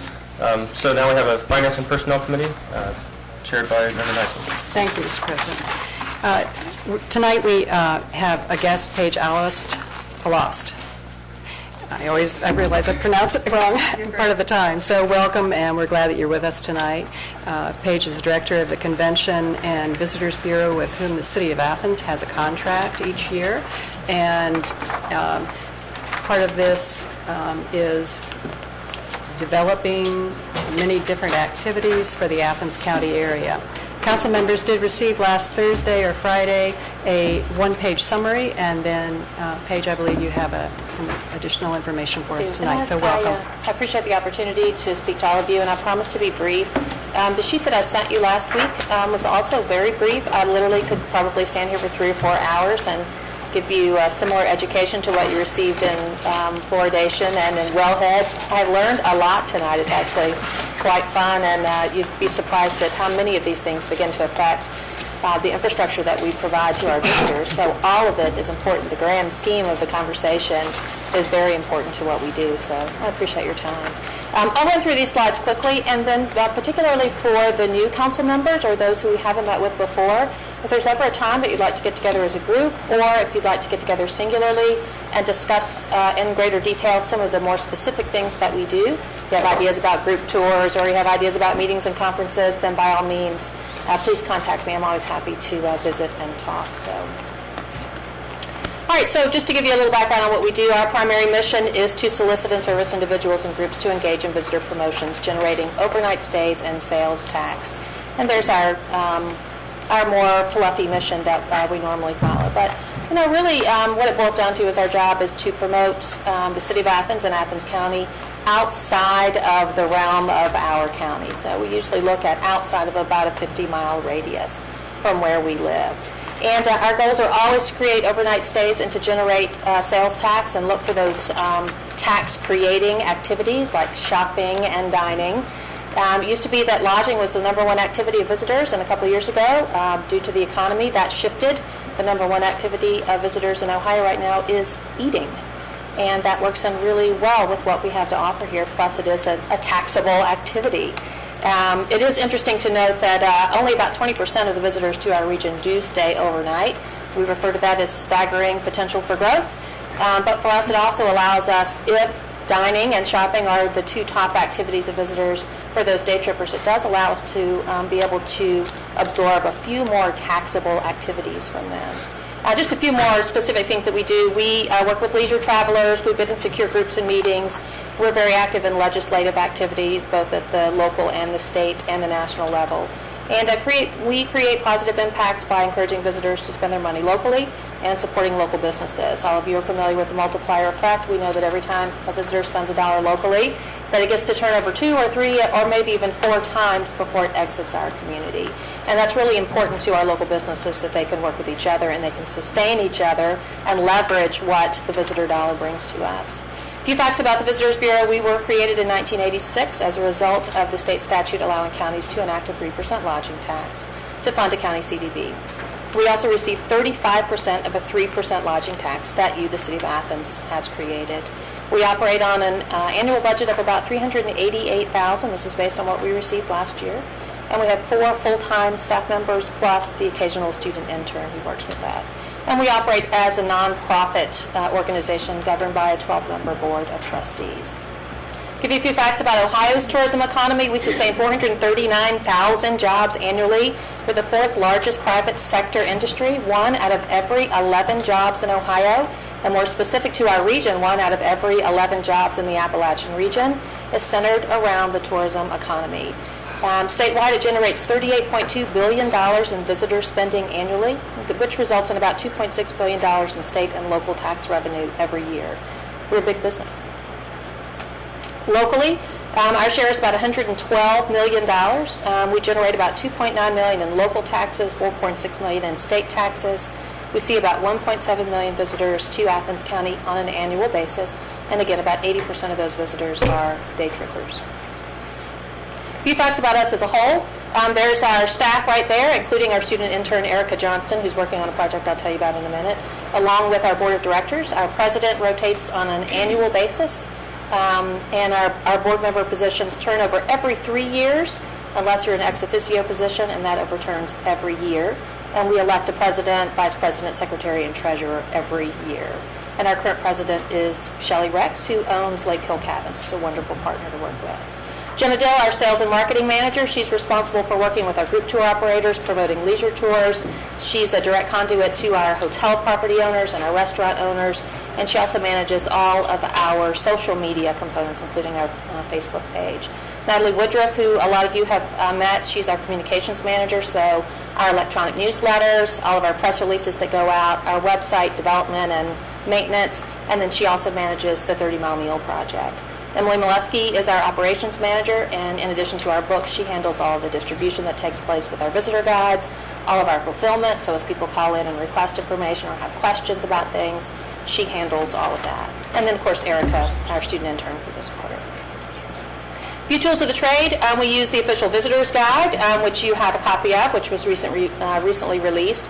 We also operate a website. We do social media, mobile marketing, brochure distribution, advertising, and public relations. We also work on collaborative projects, both at a regional and a state level. We also participate in lots of fairs, festivals, and special events. And then we also participate in the coordinated activities of the Ohio Division of Travel and Tourism. That keeps us kind of busy. Just to talk briefly about the official visitor's guide that you have a copy of, we distribute about 60,000 copies of those annually. They're provided at key distribution points all throughout Athens County, but also at a regional and a state level. And we also contract with a company called Ohio Travel Pavilion. They're a very popular company in Ohio with CVBs and other attractions. And they take our visitor's guide to large fairs and festivals and shows in those states that are contiguous to Ohio. Our visitor guide last year was named the top visitors guide in the state for our budget category by the Ohio Association of Convention and Visitors Bureaus. We were also nominated for the Ruby Award, which is the equivalent given by the Ohio Travel Association. This is an award, by the way, that we have won for the last 4 years running. But who's counting? A few facts about AthensOhio.com. This is our regional website that we use. We created it and thought it would just be really kind of fun if we had this website that had all this cool information on it, and it is quite the monster. It takes a lot of work to upkeep, but we're rewarded by seeing people use it. So 1.37 million page views annually. We have over 170,000 unique visitors to the site. Our largest referrals into the site are our Facebook page and the OU Parents page. And it's funny because when you look at Google Analytics, you can literally see the trail of how people log in and use our site. And so you know that they're either looking for an event, they're looking for a place to stay, or they're looking for something to do. And literally you can just watch their path go through. And it is a tremendous amount of work to keep the site up, but it has such great linking potential to be able to provide information to other smaller sites and other organizations around us that are trying to leverage what they're doing into something else that's happening within the county. So, also part of that is that there are 2 interactive maps on the website that allow you to find everything from a hotel to brown eggs. Anytime you can make the connection between something obscure and something obvious in tourism, I think that's really awesome. But we have a 30-mile meal interactive map, and then we have the regular interactive map where people can search for restaurants, hotels, shopping, attractions, all those kinds of things. And that makes it fun. It makes it very easy for people to go in who think that they kind of know what they're looking for, but who aren't sure, and be able to use it that way. We're also very involved in social media. We run an outstanding Facebook page. Actually, our Facebook page is one of the largest CVB Facebook pages in the state of Ohio, with over 5,000 members. Again, who's counting? But we are. We want to know. And we use campaigns on our Facebook page to draw more members in and to create an interactive setting where people who don't live close to Athens but who have some affinity or knowledge about us, maybe they went to school here, maybe they grew up here, can converse about it and talk about the things that they love. We have something called the LMAO campaign, which is the Loving My Athens, Ohio campaign. It includes giveaways. That was Jenna. And we also do a lot of Facebook advertising, particularly for our events, which has been very successful to us. And then we like to link up with a lot of other partners, and that allows us to share the information about what some smaller organizations are doing to the larger population that views our Facebook page. We also do electronic newsletters, one to OU Parents, quarterly, one to 30-mile meal partners, tourism prospects, and then to our industry partners to keep them up to date on what's happening. We also conduct advertising, newspaper, magazine, web-based radio, television, and we do some co-ops. You'll see a little bit of a mix there, including ads that we use for our 30-mile meal, ads that we place in statewide magazines and other print publications. And then we also produce through Time Warner Cable a grant-based television commercial for 4 or 5 of our top tourism attraction. So the one that you see there is a little screen grab of a commercial that we made for Quilt National. These run in the Central Ohio market. They've been extremely successful for us. We also grant them out for the Paw Paw Festival, the Nelsonville Arts and Music Festival, Ohio Brew Week, and Boogie on the Bricks, although because those are separate this year, we have to figure out how much we're going to spend on each one of those. But it is a grant that goes to those organizations and festivals, and they average about $4,600 per commercial, and it's been, again, very successful for us. We engage in a lot of public relations activities. This is wonderful for us because if someone sees our ad, they think it's cool. If they see it written in an article in a newspaper, they think it's credible. And for us, we've been able to really capture some interesting public relations coups this year, including being featured in Restaurant Weekly, Restaurant News, Restaurant Monthly, over our 30-mile meal project. That never happens in a town this size. Edible foods. Edible foods, Edible Columbus. They've been really wonderful partners to us. The Columbus Dispatch, the Cleveland Plain Dealer, the Cincinnati Enquirer have all covered things. And then also some more regional publications, Ohio Magazine, Country Living, Midwest Living will have a feature on our 30-mile meal project coming out in their Best of Ohio edition in May. So we like knocking on the doors and telling them about what we're doing so that hopefully they'll find it interesting enough to write an article. We also work with a lot of group tours. This is what brings people in to stay at hotels and eat in restaurants en masse. We just spent 4 days in Knoxville, Tennessee at a group tour trade show there. meeting with about 60 group tour partners there from all over the Midwest. And only a handful of them didn't know where Athens is, but most of them knew, and a lot of them knew what we were about, which is a lot of fun. It is highly competitive, though, and it is an age-based industry that is aging. And so what we are beginning to see is what used to be popular in group tours is not necessarily popular now, which will work to our benefit, because what we offer here that people would come into en masse to do are typically things that are geared for a younger visitor, much more active, tied to recreation, tied to entertainment, tied to things that might happen on Court Street or on the square in Nelsonville. So we're looking forward to increased business in that. We also do a lot of packaging. This is where we put together a hotel with a train ride, with a dinner or a discount coupon somewhere. And if you go on our website, you'll see a big icon on the side that has package deals and special tours on there that people can sign up for either on their own or they can purchase through the hotel's websites. But it allows small companies to leverage with what a larger company might be doing. Of course, our 30-mile meal, it was launched in September of 2010. We had no idea what the 30-mile meal would become. And at this point, over 140 partners within a 30-mile radius of Athens. And this truly speaks to what we are really about here.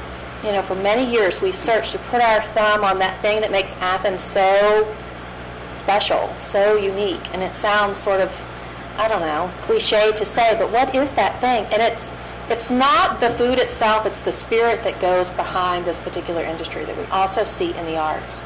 And it comes from that creative abrasion that takes place in our community. We witnessed it tonight. We can have these great conversations about these things. People have creative ideas about how their lives should be. Look at how serious we take our community, that we have these discussions, and that we find that what we eat and what we drink is so important. And guess what? It's interesting to visitors, because maybe they don't have that in their town, or maybe a local food source in their town or a restaurant that does local food is very expensive or out of their reach or not within their realm. What we're beginning to see is that other communities are taking note of this. We have had many communities ask us to replicate the 30-mile meal in their area, and we are moving towards that process. We did receive a grant from the Central Appalachian Network for about $13,500 that will allow Natalie to develop the Local Foods Institute. And you know, as we begin to talk about our change from quarters to semesters and needing to have these sustainable projects in, this is one way where we take our expertise and what we do really well here, and we begin to be a center of learning for other communities who want to do similar things. And so the Local Foods Institute will have 5 or 6 classes annually, plus we'll be bringing in partners to replicate the 30-mile meal. Okay. Incidentally, the 30-mile meal was named the top tourism marketing campaign of 2011 by the Ohio Travel Association. Take that, Columbus Zoo. Just a tiny bit competitive. But you know, when the underdog wins, you know, and you walk a little bit slower to go up and get your plaque because you just want to savor it just a little bit, it's really kind of fun. But again, it really speaks to the partners in that project. This is a quick overview of the lodging tax review. You got this in the review sheet that I sent you. What you'll see in the highlighted areas are the incomes that we've received on a quarterly basis from the city, and the ones that are unhighlighted are the ones from the county, and then you'll see the totals, the annual totals. It is a little difficult to understand. Let me go through and explain where we are. We receive 95% of the county lodging tax. We receive 35% of the city of Athens lodging tax. Both have a 3% tax on every overnight stay, okay? Whether it's one-room property, a small cabin or bed and breakfast, all the way up to the large full-service hotel. What you see across the bottom are the annual totals for that year. Keep in mind that we operate 1 quarter off from you. So we receive our funding 1 quarter after the quarter in which it was raised or paid, okay? So the first quarter of our year is always the 4th quarter of the previous year, okay? So just back up 1 quarter every time you look at that, and then you begin to see which quarters are the ones that really provide the bread and butter, and which ones still have opportunity for more growth. And also note that not everyone pays at the same time. So you may see one group that might pay 1 quarter but not the next quarter, and then they'll double up the following quarter. But then that quarter might wind up in the following year instead of in the year that it should have been paid. So it's a little deceiving when you look at these numbers. But the important thing to note is that we have grown by about $10,000 to $15,000 steadily over the course of the last 4 or 5 years. I'm glad you brought that up. In particular, I'm looking at your asterisk that you have next to 2009. Yes. So is that an example to where 2008 actually should have been somewhere around 300? If you look in the first quarter section, you'll see 20,000 for the city, 98,455 for the county. That included a close to $47,000 late payment that was made that should have been paid in the previous year, but came into that budget. That would pull that $312,000 more in line, more along the $337,000, I think is what it is.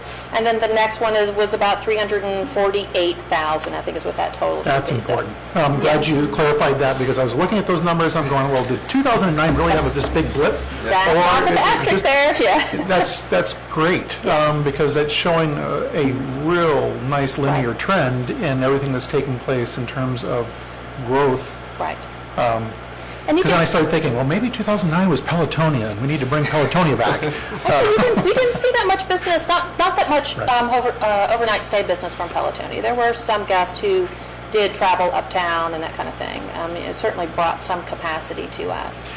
But may I ask now, I don't want to interrupt your flow, but I'm also curious, in looking at these numbers, I do know that some of summer events, the growth has been steady, and that's great. And I want to mention one in particular, which is Ohio Brew Week, which is now a 10-day event, which is fantastic, because hopefully it's bringing people in for a longer period of time. Therefore, there's revenue generation is greater. Is that fed into this as well? Are we seeing that in 2010, 2011 as part of? If you look in that last quarter of numbers, so our total for that summer quarter is 113,248. By far and away our top quarter of the year. And you can see that how that number has steadily grown, and grown at a much more rapid pace. And it is attributed to the growing popularity of those summer events. Ohio Brew Week certainly growing. Boogie on the Bricks, we were completely sold out that Saturday night of Boogie on the Bricks. It's the first time that we've been able to sell something out like that. It's taken us 7 years to get to that point, which is about how long it takes to either make or break an event. And I think that's where we are with both Brew Week and Boogie on the Bricks right now, is that both need a little room to grow. And one of the challenges with Brew Week is that with the Ohio University schedule, they did shift that date to June in order to be able to have hotel rooms available to them. The tricky thing is that when Ohio Brew Week started, it was the only week-long brew fest of its kind in the country. It was only one of only 2 in the world. Okay, well now they're all over Ohio. I mean, literally people call Dan all the time, tell me how you did that little brew thing that you do down there. And so the challenge is getting the brewers scheduled. And so they've always had that week of July blocked out. And the struggle was to be able to make sure that we had a summertime week in which we could accommodate the majority of the brewers. And it does now bump up against ComFest, which is a little bit of a challenge, but these guys are in hot demand. And fortunately, we've been able to forge a really strong relationship with them. They hold their annual Brewers Association meeting during Ohio Brew Week. And I think that they have a love for Ohio Brew Week, because it really did start this. Now there are articles that are written every week calling Ohio the Munich of the Midwest and all those kinds of things. And, we attribute that to a couple of things. A good beer product, for one, and a good beer event, for another. And I think the ability to allow Brew Week to grow is going to result in some favorable numbers for us. The same with Boogie on the Bricks. It's going to continue to be the 3rd week of July. It will always be that 3rd Saturday of July. And the ability now for them to grow a little bit and capture and build relationships with new families coming in as orientation is going to be held actually during that week. Oh, boy. So the first week of orientation will be that week leading up to Boogie on the Bricks.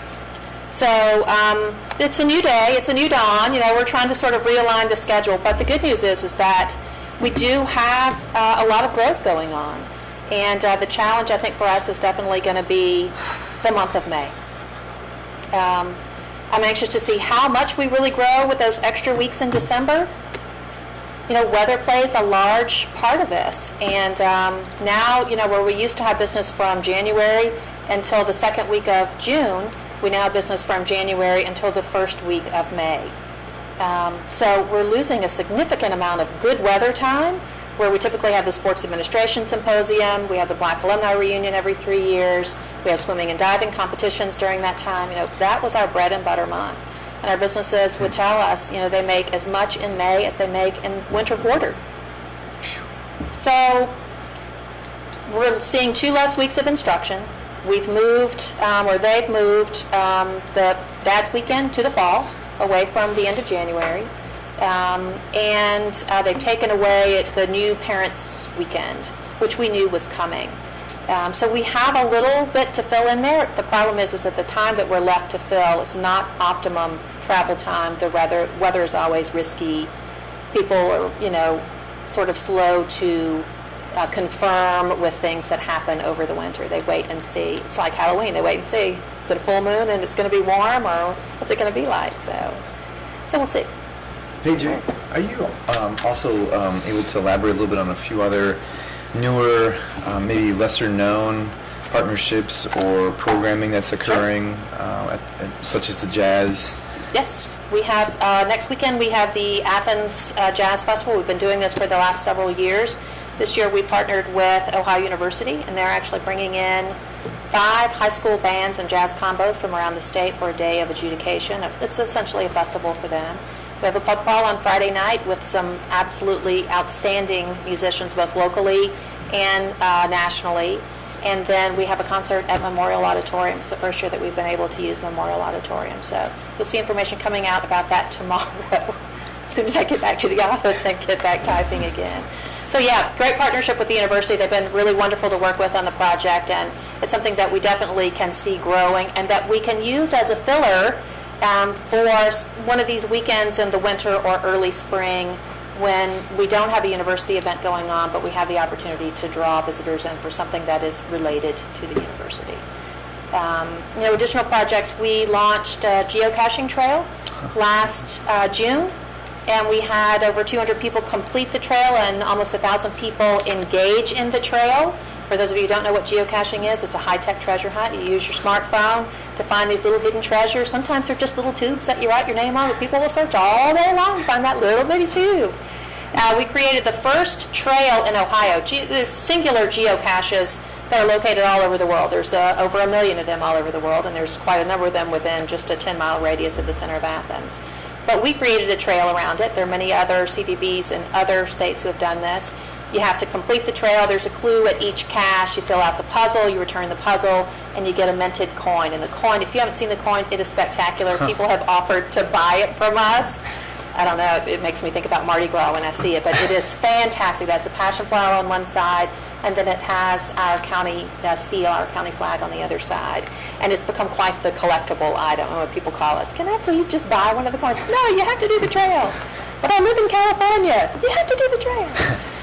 We also, as part of that project, created the first handicap-accessible geocaching trail in the country. And we're very pleased with that. A lot of times people think in this hilly, unglaciated area that it's difficult for those with mobility challenges, and this proves that this region can be done with mobility challenges. So we're very proud of that. So much so, and we received so much interest that we are hosting a geocaching workshop for our state partners on the 15th of March, and we have everybody from ODNR personnel to CVB directors to just local caching groups who want to set up their own trail within their own county. And then we also have a student group with Dr. Lenny Holbrook in the College of Business, and we are looking at geocaching related events. Jenna and I will be going to Iowa in the end of April to attend the Midwest Open Geocaching Adventure, otherwise known as MOGA. And several thousand people attend this event every year. And we reached out to them and said, hey, we created this trail. We're interested in maybe hosting an event here. Could we come to your event and see how you do it? And they were like, we'd love to come to Athens. So we're going to go up and meet with them and see if that's something that we can create on a regular basis to fill some of that void that we have in May and June. So, any other questions? Councilmember Fall. I was wondering how you seem, I think that when anybody who's interested in Athens County or Athens would see yours as a gateway, especially gateway website, And I'm wondering how, like, I notice in here that the economic development group doesn't advertise in here, and I'm wondering if that partnership could be strengthened, and how you see, because when you go to their website, I mean, it has such an odd name to begin with, that people aren't going to see that, whether we can have a link, if there's a link. There is. Okay. On the Business Remix website, our calendar is linked to them through an RSS feed. So all the events and everything that you see, all the current information, the business listings and things like that, all come from our site. Okay. And we actually work very closely with them, although our missions are very unrelated in many ways, given what their priorities are versus what ours are. However, we work with them very closely. In fact, this coming Thursday night, we're hosting a networking opportunity so that our food partners and our retail partners can meet the Economic Development Council office and some of their board members and understand what the services are that are available to them. Because, I mean, this is one of the largest employers in the tourism and tourism and food tourism, and it seems that we should build on our strengths. And your office has it so together, and I'm always impressed because you guys just go and get it, and I'd like to see more, because this is our strength. I mean, bringing in high tech is great, but this is the stuff that is the bread and butter more than one way. So. Well, and I think in the past, food and art has been relegated to ACENET. You know, that's really their strength. And a little bit of rural action. Rural action is bringing the Business Alliance for Local Living Economies to us. We have an organizational meeting on the 5th about it. We've been involved with Bali for many, many years, not at the local level, but at the national level. And we're thrilled that they're coming here.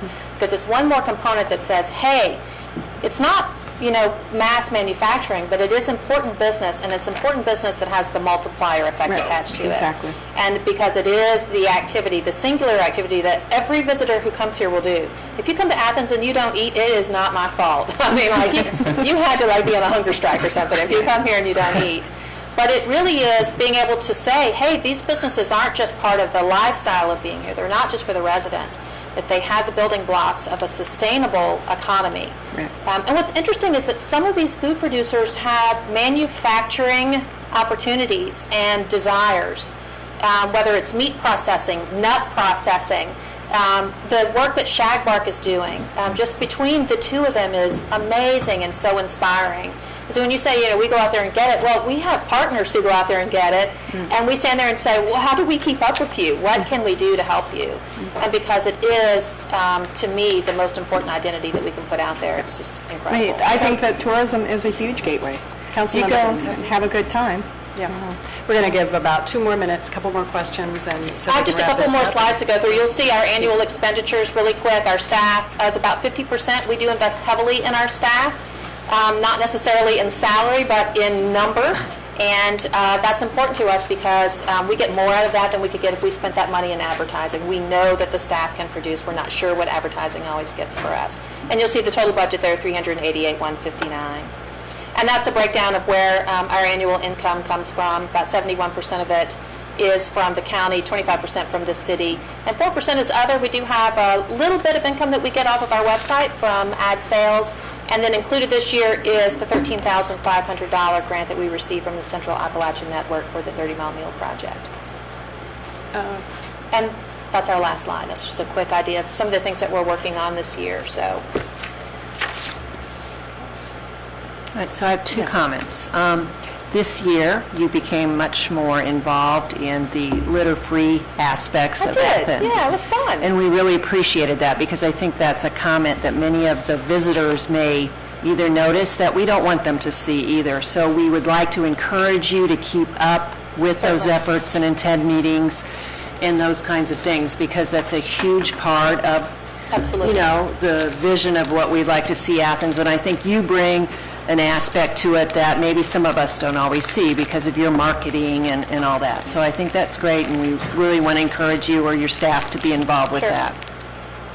Secondly, and I don't know if you'd like to respond to council later, maybe in a formal memo or however, we are running late. I am concerned about all the wonderful things you talked about in terms of sustainability and food with the looming industrialization Right. that we're discussing in our community. And it's been on everyone's mind, and I almost get emotional just thinking about it because you're doing such wonderful things. And the potential negative ramifications that industry might have. I don't even need to say that out loud, Yeah. because we all know that. Right. And I heard that pounded for about 3 hours this morning in Steubenville.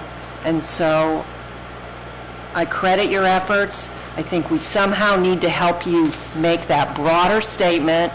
We as a city are involved in that as well. Right. But we need to get that out. You're in the paper, I've been around state people for the last week or so. They love this area, they love what we have to offer. So maybe, rather than going on and on about it tonight, maybe some kind of formal statement about what people say about why they come to Athens County. Kind of keep that in your mind, because your numbers are great, all that's wonderful. You've seen a growing economy out of this, but there's going to be some issues around this other issue. So we've got to help you, I think, push your stuff out Right. there. And we've had lots of conversations with community members about this particular issue. Right. And we have entertained several presentations during board meetings, really asking us to sort of come out and give a statement about this. And I think it's obvious that any threat to our natural resources here is a threat to tourism. However, the board feels strongly that our job is to keep telling the positive story. Absolutely. And allow our partners to talk about how they're going to be affected by that. Right. And we feel like if we're not out there telling the positive story, then the positive story can get lost in all of the conversations that are taking place about what is perceived to be right and wrong. The bottom line to all of this is that the natural resources are the basis of everything that we do here.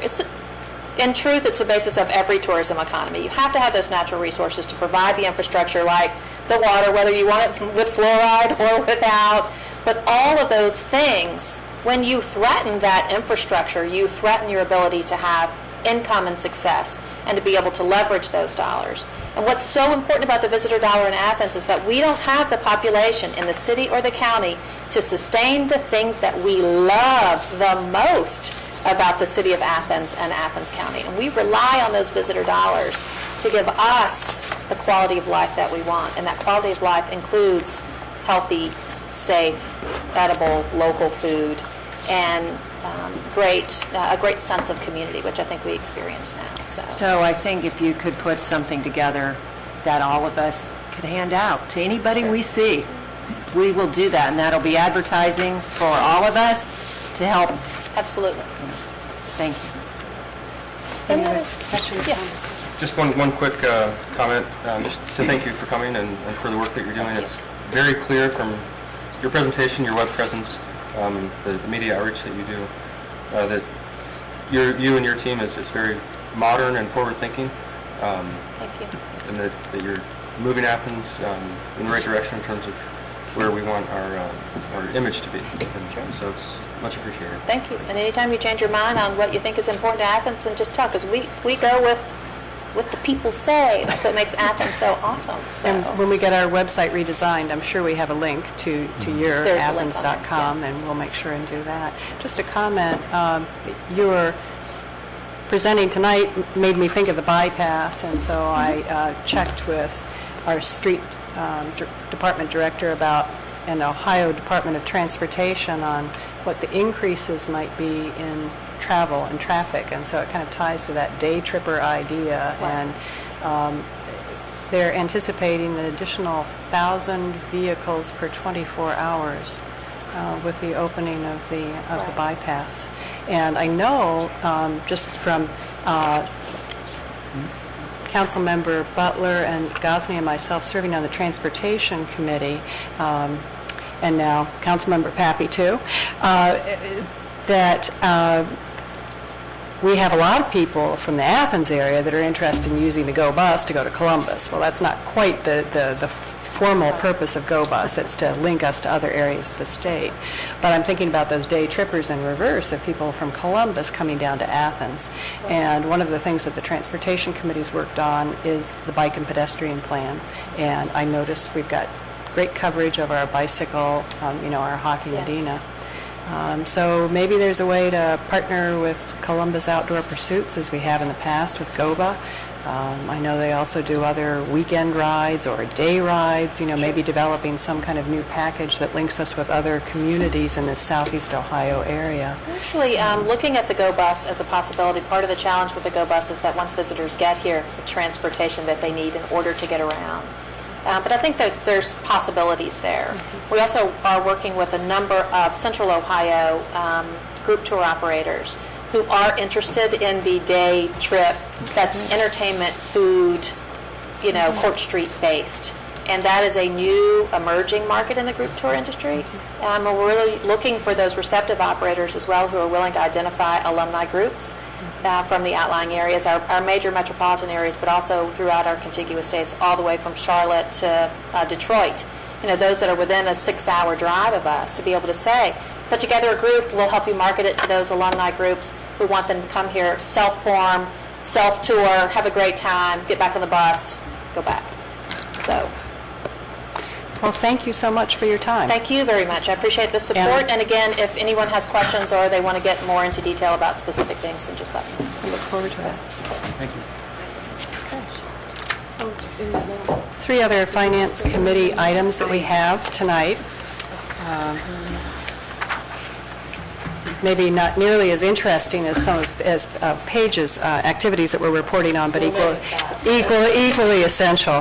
One of them is a prior year expenditure, and if I'm understanding correctly, what we have is a fourth quarter payment from 2011 for the Police and Fire Pension Fund.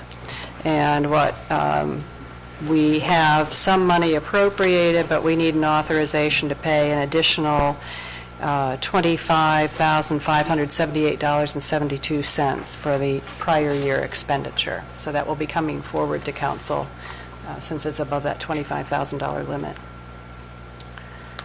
We have some appropriation requests, as always.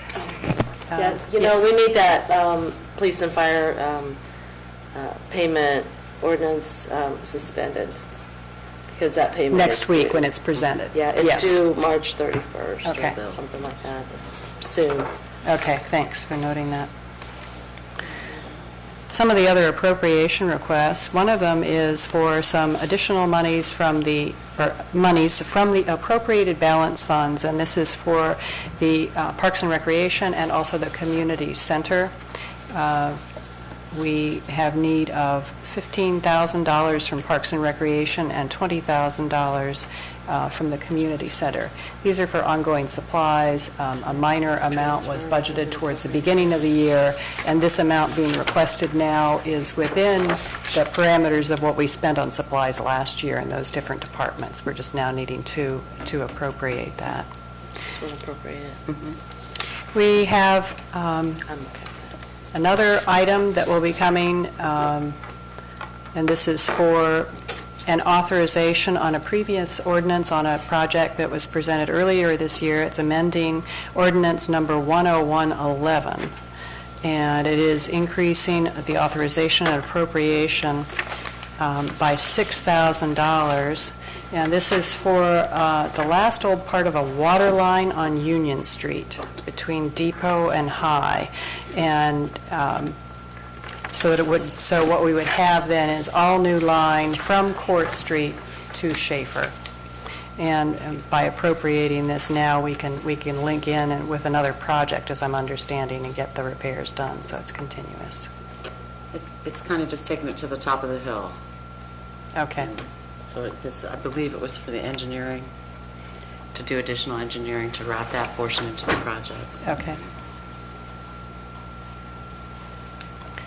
And the last item is with staffing, and this is for the Athens Police Department, and the current number of reserve or auxiliary officers is 10. And as I'm understanding it, there has been a request for 6 active and 10 call-in, which would bring it from a total of 10 right now to a total of 16.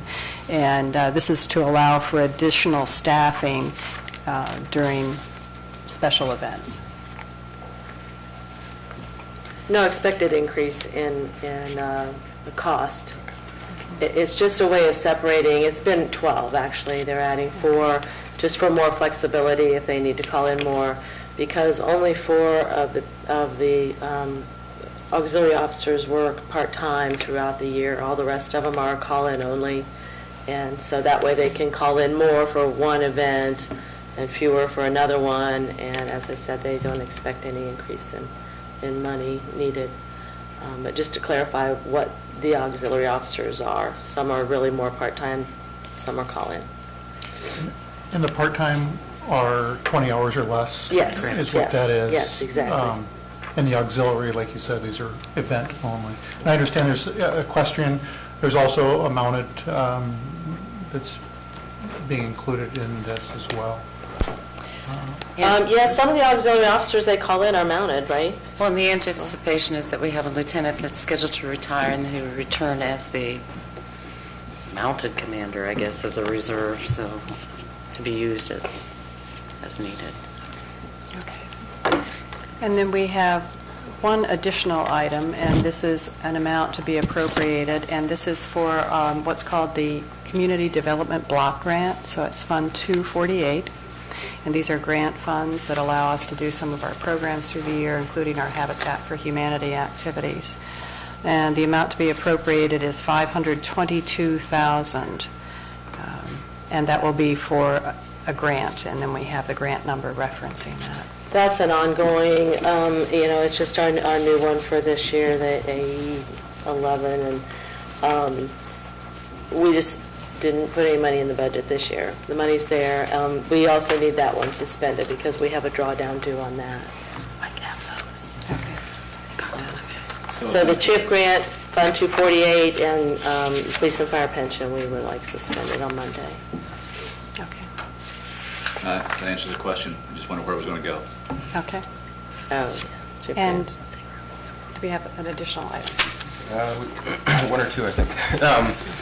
One is the Safe Routes to Schools program that we've been hearing a little bit about. This is for Season 3, which we were awarded last year, but we need to move some money in, some grant money, to be able to pay for the engineering for and right-of-way services for that. This is for a sidewalk addition on Miller Street down by Arts West, sidewalk section on Shannon, and bike path spur on Morris Avenue. And these both need to be suspended and voted on next week because there is an end of March deadline that the EPA and Ohio Department of Transportation is imposing on us to get this work done.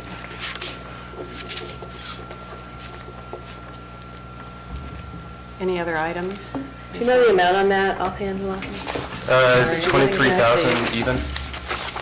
Is, 23,000, yeah, this was from Director Stone. which is just the engineering part, right? Yeah, and that was the only thing. There wasn't anything else that Can I just add a piece to the engineering on the bike spur that comes onto Morris, that maybe there needs to be some type of bike lane for children so they're not on the sidewalk, because kids do walk on the sidewalk to school, and if you're using it in safe routes to school, that maybe there needs to be some paint put along the street to the school you're heading to, which is East Elementary. That was just in part of the engineering work to add that in.